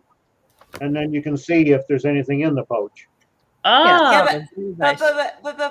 But what if you have a background on your tank? You can't candle them. You pick them up and hold your hand. Yeah, you pick them up. It's only going to be out of the tank for a minute. He'll wrap your tail around the finger. Yeah. And basically you shine a flashlight, and if they're not pregnant, it's going to shine through. If they're pregnant, if I recall correctly, it shows up dark, doesn't it, Ray? Pardon me? What does it look like? And you candle them? Yeah, you'll see something in there. But if you're doing it later, you can actually see movement. Yes. See, you learned something on Wine Wednesday. But I was going to say, too, the other thing I've noticed is that as soon as my males, any male I've ever had, started getting frisky, his pouch, of course, becomes bright and light colored because he's puffing it out and trying to show off for the girls. But then close to the, I don't know the scientific terminology, close to the entrance where the pouch, where she would insert the eggs, it gets darker. is that a bad sign? Is that what? Why does it get darker near the entrance to the pouch? I No haven't idea. seen that. I'll Not post aware of it pictures. myself. Okay. Maybe I'll because post I hadn't pictures. looked for it. I don't know. Yeah, I think I just haven't noticed really. Yeah, I noticed I'm that crazy sometimes girl the who pouch is notices. dark and sometimes it's light, but I just thought that was part of their camouflage coloring chameleon style is that they can change the color. I never thought of it as meaning anything really. Well, to be honest, the reason that I ask is that I've had seahorses that had GBD problems before. So now I'm in this state where I'm like, is he pregnant? Is he showing off? Or am I looking at a problem? So when it gets darker near the Sounds like entrance, I you. just worry. But I'll post pictures. We'll talk. I Talking about always the that's CBD just my again, Yes, um, Ray. sometimes if you're getting repeated GBD, it's wise to bring up this word again, candle them. I like to use a metal halide light, just a small metal halide, because I found my flashlights weren't sufficient to really let me see what I want. But like seeing if there's fry in the pouch or not, sometimes if this stuff is, if it's getting gas bubble disease, the pouch is continually having this problem. I found once by candling it, there was stuff inside that pouch. Yep. You Yes. could see dark, wispy shapes and everything. That told me I had to do something different to flush that pouch out. Yep. And it was a little difficult, but I did it until I candled it, and there was Yeah. no more sign of that stuff there. And then I didn't have any problem before or Okay, afterwards. I've had so wait, problems wait, wait. like that. I feel like Holly has something else to say, and I know Cheryl does, but I'm gonna have to cut this very soon because we're getting to that 10 o'clock point. But real quick to Ray. So when we talk about because I did a video about gas pouch emphysema, and I used your advice, and I actually mentioned you talking about things that you said should be done. So just in advance, if I do a video about candle lighting a seahorse, when you say that, you said you like to use metal halides. I don't have any. So if I take my seahorse and I do this video of him and I put him on my finger, I have to lift him out of the tank Yep. and then use a flashlight or something. Well, if you need a strong light source, All right. and Yeah. Okay. now I would suspect that now I probably wouldn't need a metal halide because some of these LED lights are pretty strong. Yes. So I So use a floodlight. Do I put it you against him put on the against the back side, background or? you Okay. put on the back side so that the light is going to shine through the seahorse towards your eye. Okay, got it. I'm going to do a video, but I'll run it past you first. Yeah. One things I was going to say that I have found on occasion where a male will retain some embryos, and I have on occasion seen them develop very low level gas bubble disease. And I found a long time ago simply flushing the pouch and injecting a small amount of antibiotic, Yep. it's liquefied in water, into the pouch, and they would be back to new in a heartbeat. As to what exactly caused any of the retained fry, I can't say for sure. But Well, that is something I have used. I want to say for the record, just being honest here, anyone who watches this later, if you're dealing with gas bubble disease and pouch emphysema are actually kind of different. I know they're Yeah. kind of combined, but they're different. But pouch emphysema is what I'm talking about. And I don't have a reoccurring problem, as Ray said. Just kidding. But I had one seahorse in one tank get it. It's not contagious because he's the only No. one. No. I had another seahorse in my bachelor's tank get it. And with both of those seahorses, I tried to treat them. One time I used Diamox, one time I didn't. The Diamox worked, the other thing didn't. But the Diamox, the seahorse got it again down the line. Right. And then here's my final point. I had a third seahorse, and I've had many seahorses, guys. So I know I'm making myself look bad here, but I have dealt with pouch emphysema 3 times. And the third time, It was a seahorse that was good. There was no reason for it. I can't imagine that the organics were high. I don't know what caused it. But bottom line is, I was kind of done with it, just to be honest. I was like, I can't cure these guys of this thing. We have all these, yeah, you can cure them for the now with Diamox. Yeah, you can cure them sometimes just with, It's not, antibiotics. Let me finish. And this seahorse, I said, you know what? I'm putting him in fresh water, and that's it. And I put him in a hospital tank by himself, and I thought he was going to die. I admit it. He not only got better, yeah. but never had a problem again. I can't explain it. I don't know why, but don't give up is the point. You have to remember when you get pouch emphysema, and I have actually made the statement before, and a lot of people disagree with me, that in some instances there's a genetic predisposition. I think so too. And I got a male from a very reputable breeder. It was a tiger tail, Hippocampus combs, and he started developing PE, pouch emphysema, very early on. I could flush his pouch, I could clean him out. He did successfully produce fry. Come to find out, his father had the same problem, and that the breeder had already euthanized over half the brood because of this problem. So wait, Cheryl. I'm going back years ago. I know, but the fry that he did have, did they succeed? They grew up and had PE just like Dad. Wow. So that might be a thing. It might be a genetic thing. Well, it's one piece of the puzzle. Sure. Okay. It's a huge puzzle. Please, anybody watching, don't get scared or worried. This is, like I said, I've owned probably, I guarantee you, over 1,000 seahorses with the fry that I've raised. And I've had 3 cases of GBD. This particular male had the problem, and there appeared to be a genetic predisposition toward the problem. Yeah. That is the only time I have ever seen it, and I've had quite a few births of seahorses in my lifetime. But I'm just throwing this out there because there can be certain genetic problems associated with certain species and certain seahorses. So it's not necessarily truly a medical problem. Right. And I've said before, we need to do a Cheryl episode where she can go into the details of all her research for sure. Next week is curing and cycling, but I am going to have to call it really soon. So Holly, did you have my bicycle? Yes, of course. But Holly, did you, I feel like I cut you off. Did you have any other questions or things? You sure? No, I didn't have anything else. I think I was just commenting on something somebody said. I have a question for you, Holly. Is it thing 2? Thing 2. The one I got back, right? How are the bubbles? He's got them still. Well, they got worse after the situation where they got moved into this tank. But I haven't put him in the hospital because, frankly, I don't have time to deal with it right now. Yeah. And he's, out of all the seahorses in that tank, he's the most active. He's wait.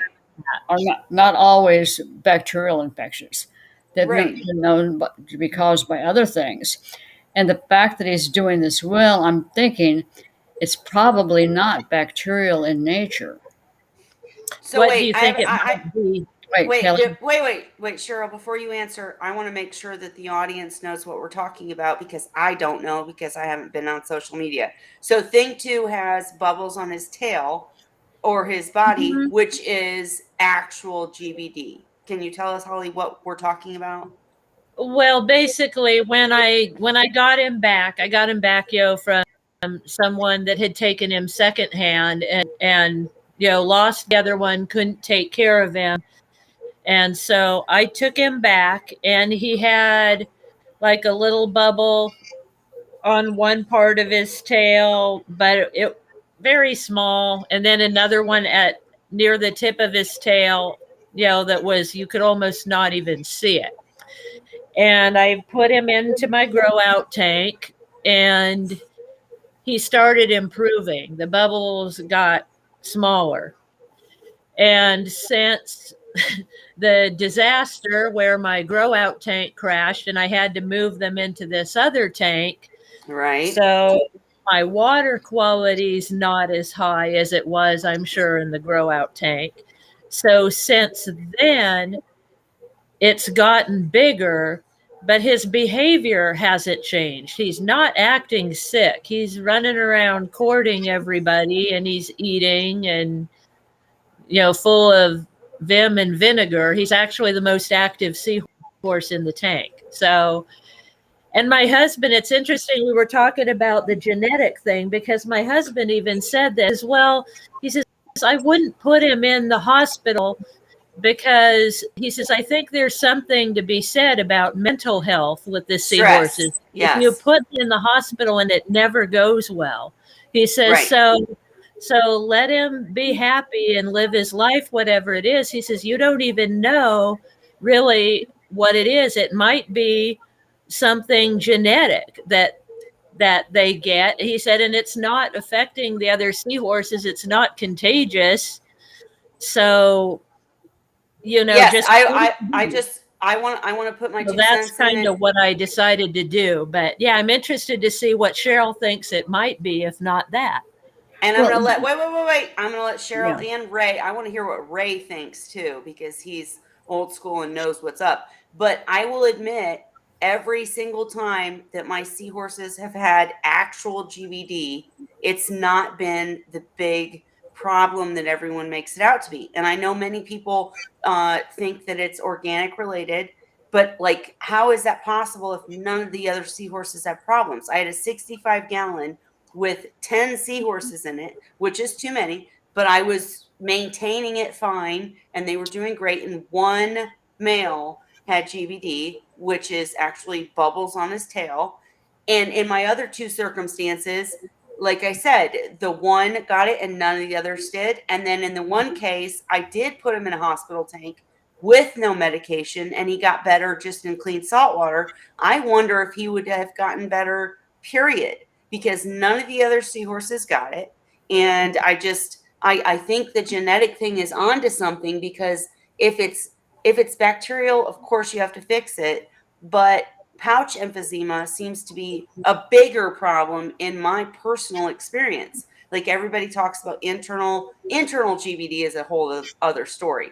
But external GBD does not seem as serious and as deadly as pouch emphysema to me.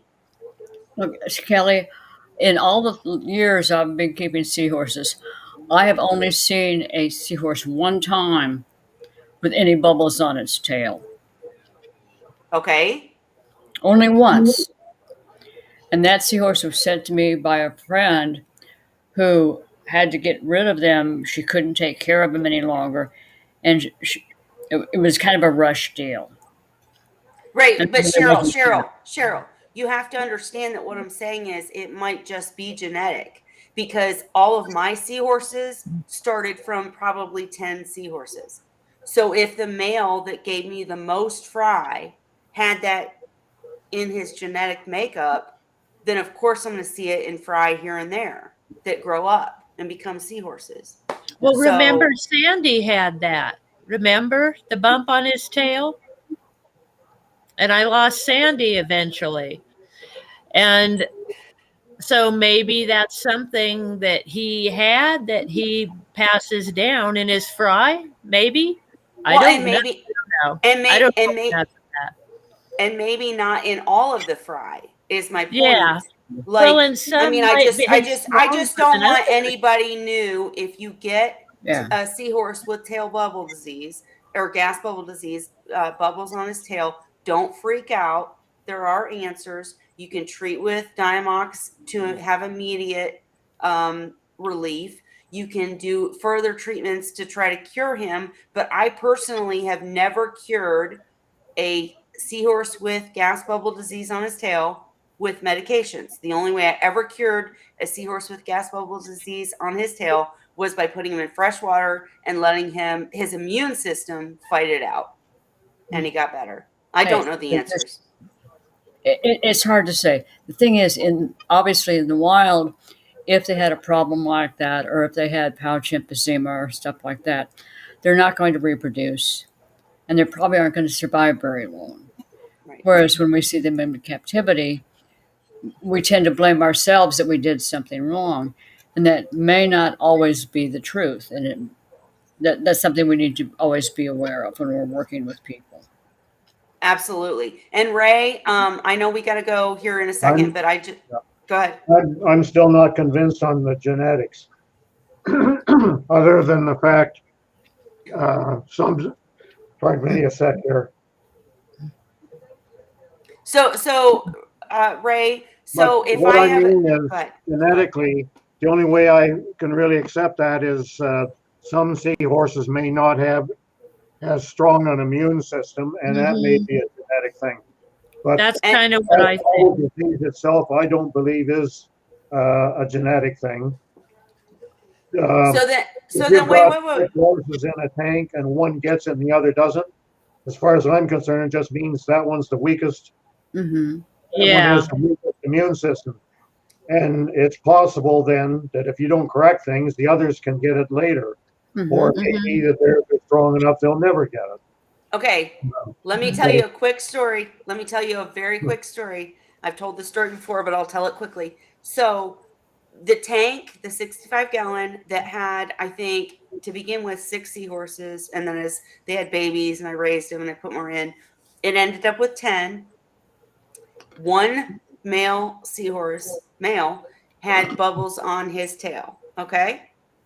And I took him out and I cured him with antibiotics and Diamox and whatever. I put him back in. He got him again. And what you're saying makes sense. If you see bubbles on the tail of a seahorse, you need to fix whatever's wrong. But not only did I not do anything different, but then my mom died and the tank went to shit, got covered in algae. I mean, I was doing water changes not weekly, I can promise you. And no other seahorse ever had tail bubble disease. How could that be possible? Well, don't have all the answers, but I'd still Strong say it's immunity. not genetic.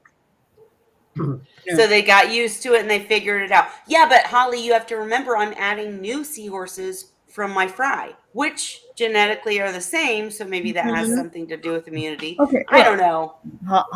Holly and everybody, look at what happens in the human race. Right. When two people get together, they marry, they end up with a Down syndrome baby. Now they're paranoid because they're afraid that if they try it again, they might end up with another Down syndrome. But their next child is 100% different. And I mean, the list goes on and on. Genetics can present problems in a myriad of different effects. I'm not saying that's what's going on here. I'm just saying it's one possibility. Well, the only reason that I'm bringing this to topic is because I'd like to know when you have a seahorse with pouch emphysema or with gas bubble disease, internal is a totally different topic, guys. I'm talking about external because internal, I have no clue because I've never had one that had it. But with external GBD or pouch emphysema, my question is kind of goes back to what Holly was saying.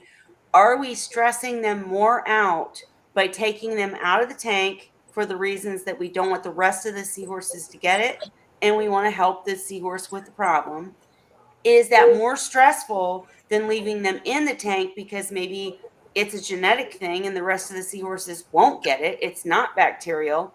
And with I've had more trouble with pouch emphysema curing a seahorse, flushing him out. I did a whole video on how to release the bubbles, flush him out, and that seahorse just continues to get GBD. Yeah, it becomes a Pouch recurring emphysema, problem. sorry. Well, that was Sandy because I treated him multiple times for, I mean, the tail thing and his, remember he was floating. He blew up like a big balloon. That was the first time. And he got better.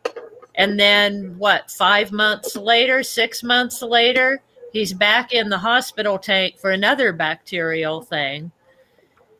And Right. Well, and when he you know, wait, he didn't survive. when he blew up like a balloon, that's internal GBD, and Yeah. I know absolutely nothing about that, so I'm not even trying to pretend like I know something about that. But I'm just saying, none of the other seahorses you had got it. So No, maybe we're and they're wrong. still all in there. They're still fine. But I mean, the internal, when he blew up like a balloon, he recovered from that. Right.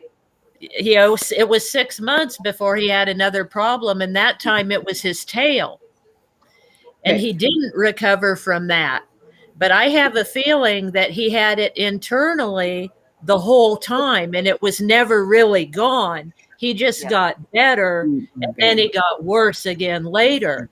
And so that was kind of my husband's point. He's like, well, if really treating them and putting them in the hospital, if you're going to lose them anyway, which seems to be the case often from what I hear. I mean, I don't know what the odds are of actually treating it. Do the seahorses usually recover It or depends on not? what the cause is. Because if they're not going to recover, he says, well, you might as well, let them be happy and live out their lives rather than. Cheryl, have you ever seen a seahorse, or Ray? Have you ever seen a seahorse with internal GBD ever successfully live their full life and I've never breed and seen one whatever? with it. Yeah, I've never seen one. Okay. Never seen And with tail bubble, I have external seen GBD. one. I haven't seen one probably over 15 years. Exactly. I've seen one, and it was in engines that somebody else sent me. And I'm going back probably at least 13 or 14 years ago. Well, I'm sure that Dan would say the second that he saw any problem in a fry or a seahorse, he got rid of it to make sure that the rest were There's a fine. difference when you're a commercial breeder. I'm Right. still here. But I'm just no. Okay. And my I'm still question here. is, and I don't mean to question anybody, I'm just, being the devil's advocate here. So You're the devil. if it does, here's my horns.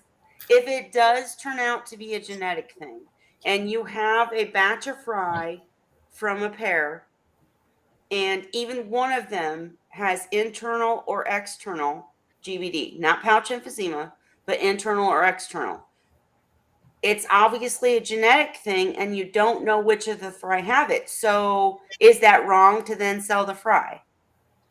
The thing is, like the situation I was I in. I would. won't make that assumption myself. I wouldn't, but if I had figured that out, I wouldn't let that seahorse breed. Yeah. Right. I'd Right. remove it from the breeding situation, and I wouldn't sell the fry. Yeah. The male I had that had the recurring pouch emphysema, and as I already stated, the breeder actually euthanized a number of them. The male that produced them had the same problem. And this particular male, he would go for 2 or 3 months just fine. He'd produce fry, and then all of a sudden, his pouch would blow up like a balloon, and he'd float to the top. And at first, I was thinking, well, have I got a bacterial infection? What's going on? And I called the individual back, and that's when I found out all these seahorses were exhibiting, not all of them, but the majority of the males were exhibiting the exact same problem. Wait. What? Okay. I'm sorry. Say that again. Male has pouch emphysema. Okay. Male has fry. Breeder raises fry. They start developing into males, and they start developing pouch emphysema. And it wasn't just one; it was the vast majority of them. And several more breedings, and consistently had the problem. She ultimately ended up euthanizing the males, assuming that, and this is a very reputable breeder, because she felt that there was a genetic predisposition to it. It could have been a viral infection. It could have been a lot of other things also. Right. Or maybe he was just passing down a high potential for that, the propensity to have that. Yeah. Not necessarily a disease itself, but that they had a sensitivity to it and a likeliness of developing it.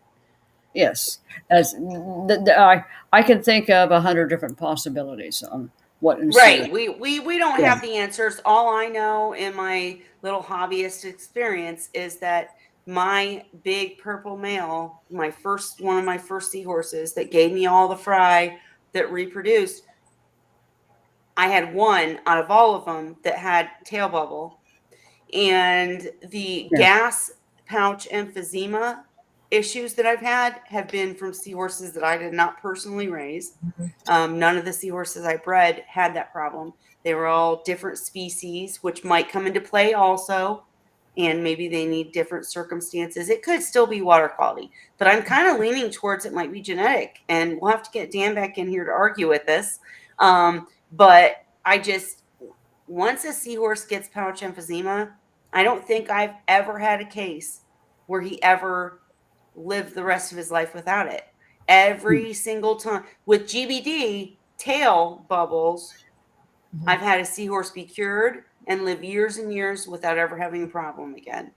With pouch emphysema, they just keep getting it. Like maybe we haven't figured out how to truly flush a pouch correctly, or maybe it's something deep down that's corrupting things. I don't know, but Maybe it's an internal thing, like what Well, Sandy had. thing is, wait. And I do want to say too, if you're watching this as a new hobbyist, please don't be scared, because if your seahorse gets pouch emphysema, it's very easy to fix. I will get the video out showing you exactly how I do it. And that seahorse can live for years and years and years, and you just have to keep correcting it. But just don't breed them, is what I'm saying. Don't like sell their babies, because that might be a genetic thing. But you can still keep your seahorses beautiful and happy in your tank, even though they've had that. Go ahead. the thing is with PE, with pouch emphysema, we know it's an excess buildup of carbonic anhydrase in the pouch. The ultimate question is not what it is, but what is causing that. And Yep. it's the same thing when they get basically when they get internal gas bubble disease. It's also considered to be an excess buildup of carbonic anhydrase. So what specifically, and this is where we fall short, is actually causing that? And we don't Did know. you say internal gas bubble disease is caused by the same thing you said, or it is the same problem basically? Yes. But I'm we sure don't it know is. what's Yeah. causing it. Right. So I'm is sure it it a is, metabolic because imbalance? even like tail bubbles, that's coming from inside the seahorse. They're Yeah, growing it. that's what. Well, because so many problems are caused by bacteria. When there are problems, I kind of assume that it is that. Right. And I assume that the reason the other seahorses don't have that is because they have more of a degree of immunity to the Right. poor water conditions. You Yeah. know, like some are more sensitive than others, just like people have allergies or, you know, environmental stuff, you're sensitive to it. Or some seahorses are probably more sensitive than others to Holly, bacteria. you're not wrong. That is the current theory, is that it has everything to Mhm. do with galt and immunity and whether or not a seahorse can withstand the quality of your water. Absolutely, you're not wrong, because that's the current theory. Ray, Yeah. do you have anything else thoughts on that? You think we're all crazy? No, nobody's crazy. It's just the We don't genetic know. part. I'm still finding it hard to get my brain wrapped around that. Other than the So fact some may be genetically inferior as far as their immune system capabilities Yeah, are. So you that, think that if I someone agree with kept a Ray on clean that. wait, so you think that if someone kept their tank perfect enough that that seahorse would never have a problem? No, I can't say that because uh, it's just like people. There are some people, it doesn't matter what you do, they're prone to getting sick all the time. Right. Then there's other people that never ever get sick. Right. So And that's kind of go ahead. Sorry. they could even be in the same family. Exactly. Yep. They can live in the And that was same house. yes, I just wanted to make that point. So if you have we see on because I personally saw online, I never get gas bubble disease or pouch emphysema because I keep my tank clean enough. I haven't seen that in years. And you'll hear that on this show. But if you are dealing with that problem, please don't feel like you're alone. I personally have dealt with it.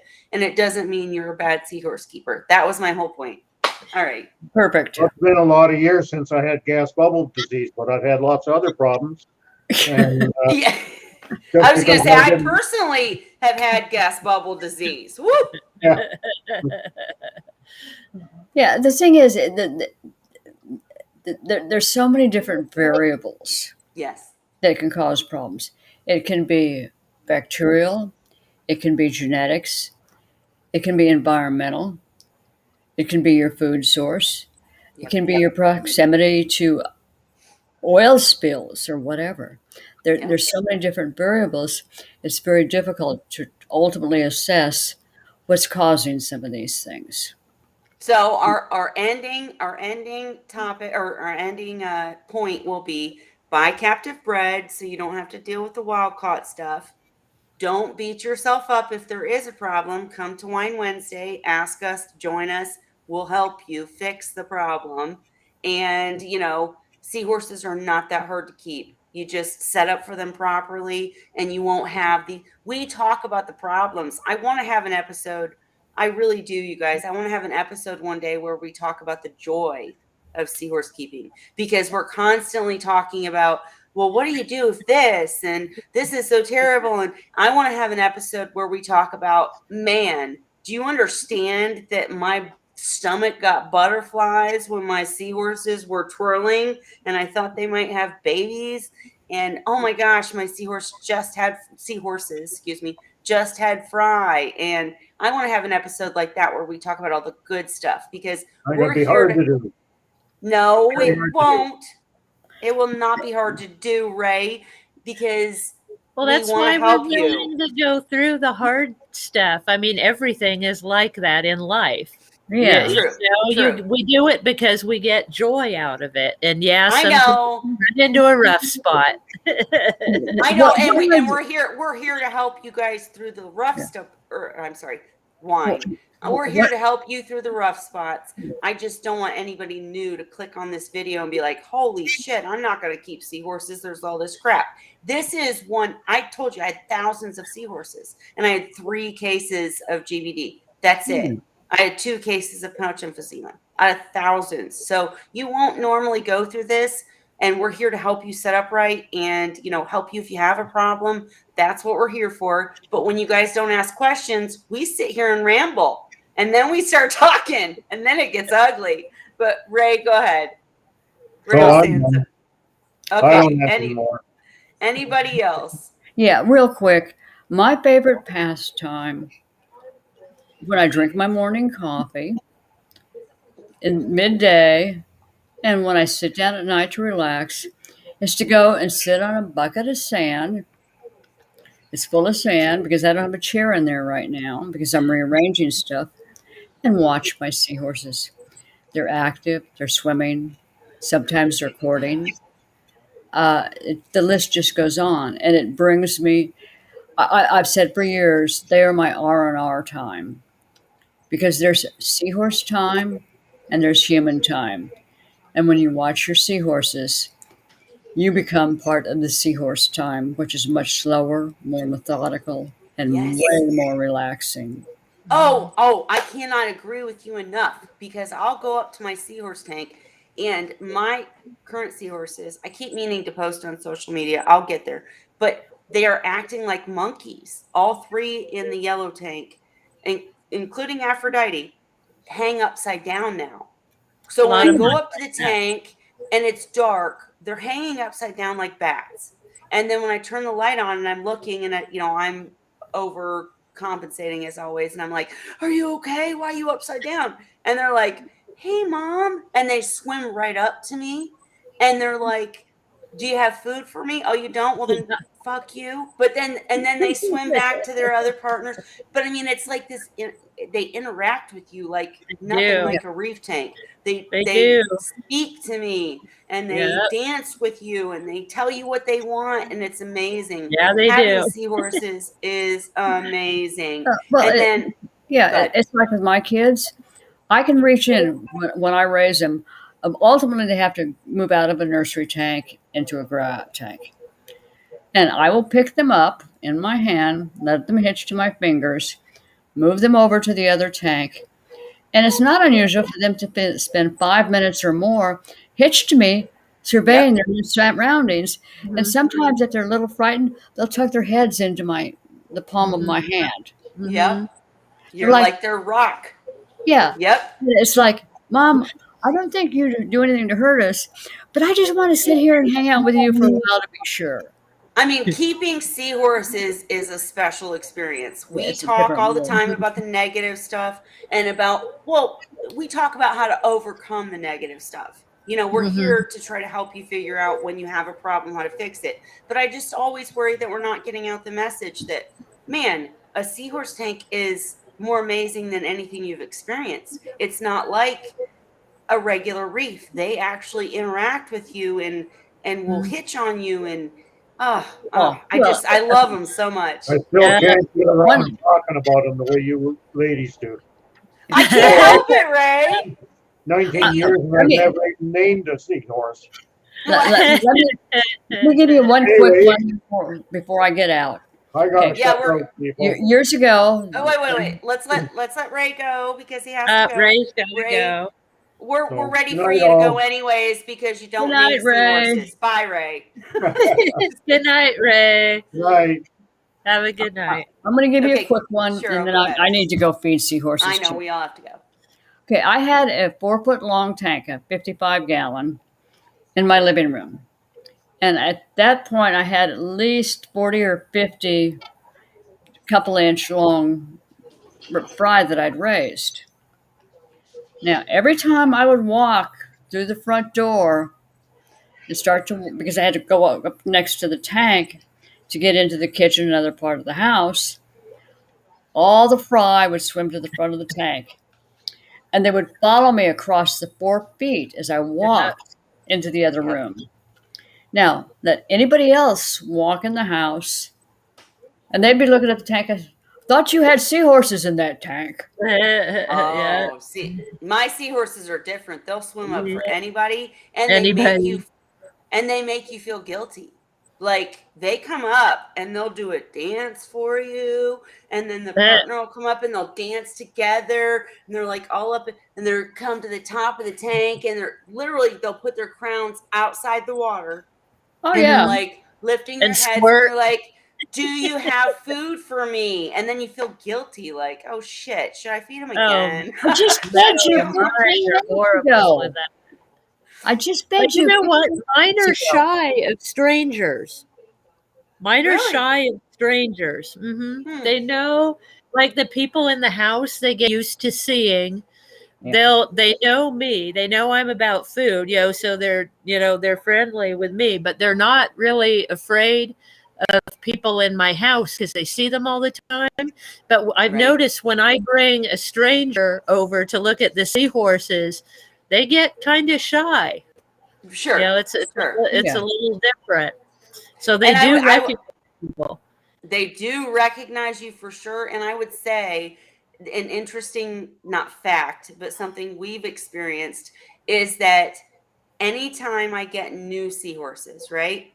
Once I've had them for a year, they know I'm mama, I'm queen bee, I'm the feeder. You better be nice to me. But that rhymed. But anyways, I was going to say when I first get them, the females always hate me. They won't come to the front. The males are all out there like, "Hey, mama, look at my pouch." But the females will stick to the back. They will, be doing their eyes, crazy. But if Sean walks up to the tank, they're all up front like, "Hey, daddy." And I know this sounds crazy, but Sean has a theory. He thinks it's because he wears a hat and he has a crown. And I'm Maybe serious. He he says looks more this. like a seahorse. He Maybe. goes up to the tank and the females are like, "Hey, daddy," where they don't like my big hair or what. I don't know. Who But the knows what females they think? always hate me. Who knows? I know we're rambling. I don't Sorry, know guys. what they think. Yeah. Okay, I'm going to call it for tonight because I'm talking about hats and hair and crazy seahorse stuff. But just, we're here to help you always. If you have problems or if you want to share your seahorse tanks, we cover some of the worst things that can happen with seahorses because we want you to be able to look it up and learn and figure out how to deal with it. But seahorses are awesome. Having a seahorse tank is the best thing that ever happened to me, and I just love them. So that's it for my ending talk. Anything else, you guys? Good night, all. I need to go feed Uh, seahorses. All right. We'll see you guys next Wednesday.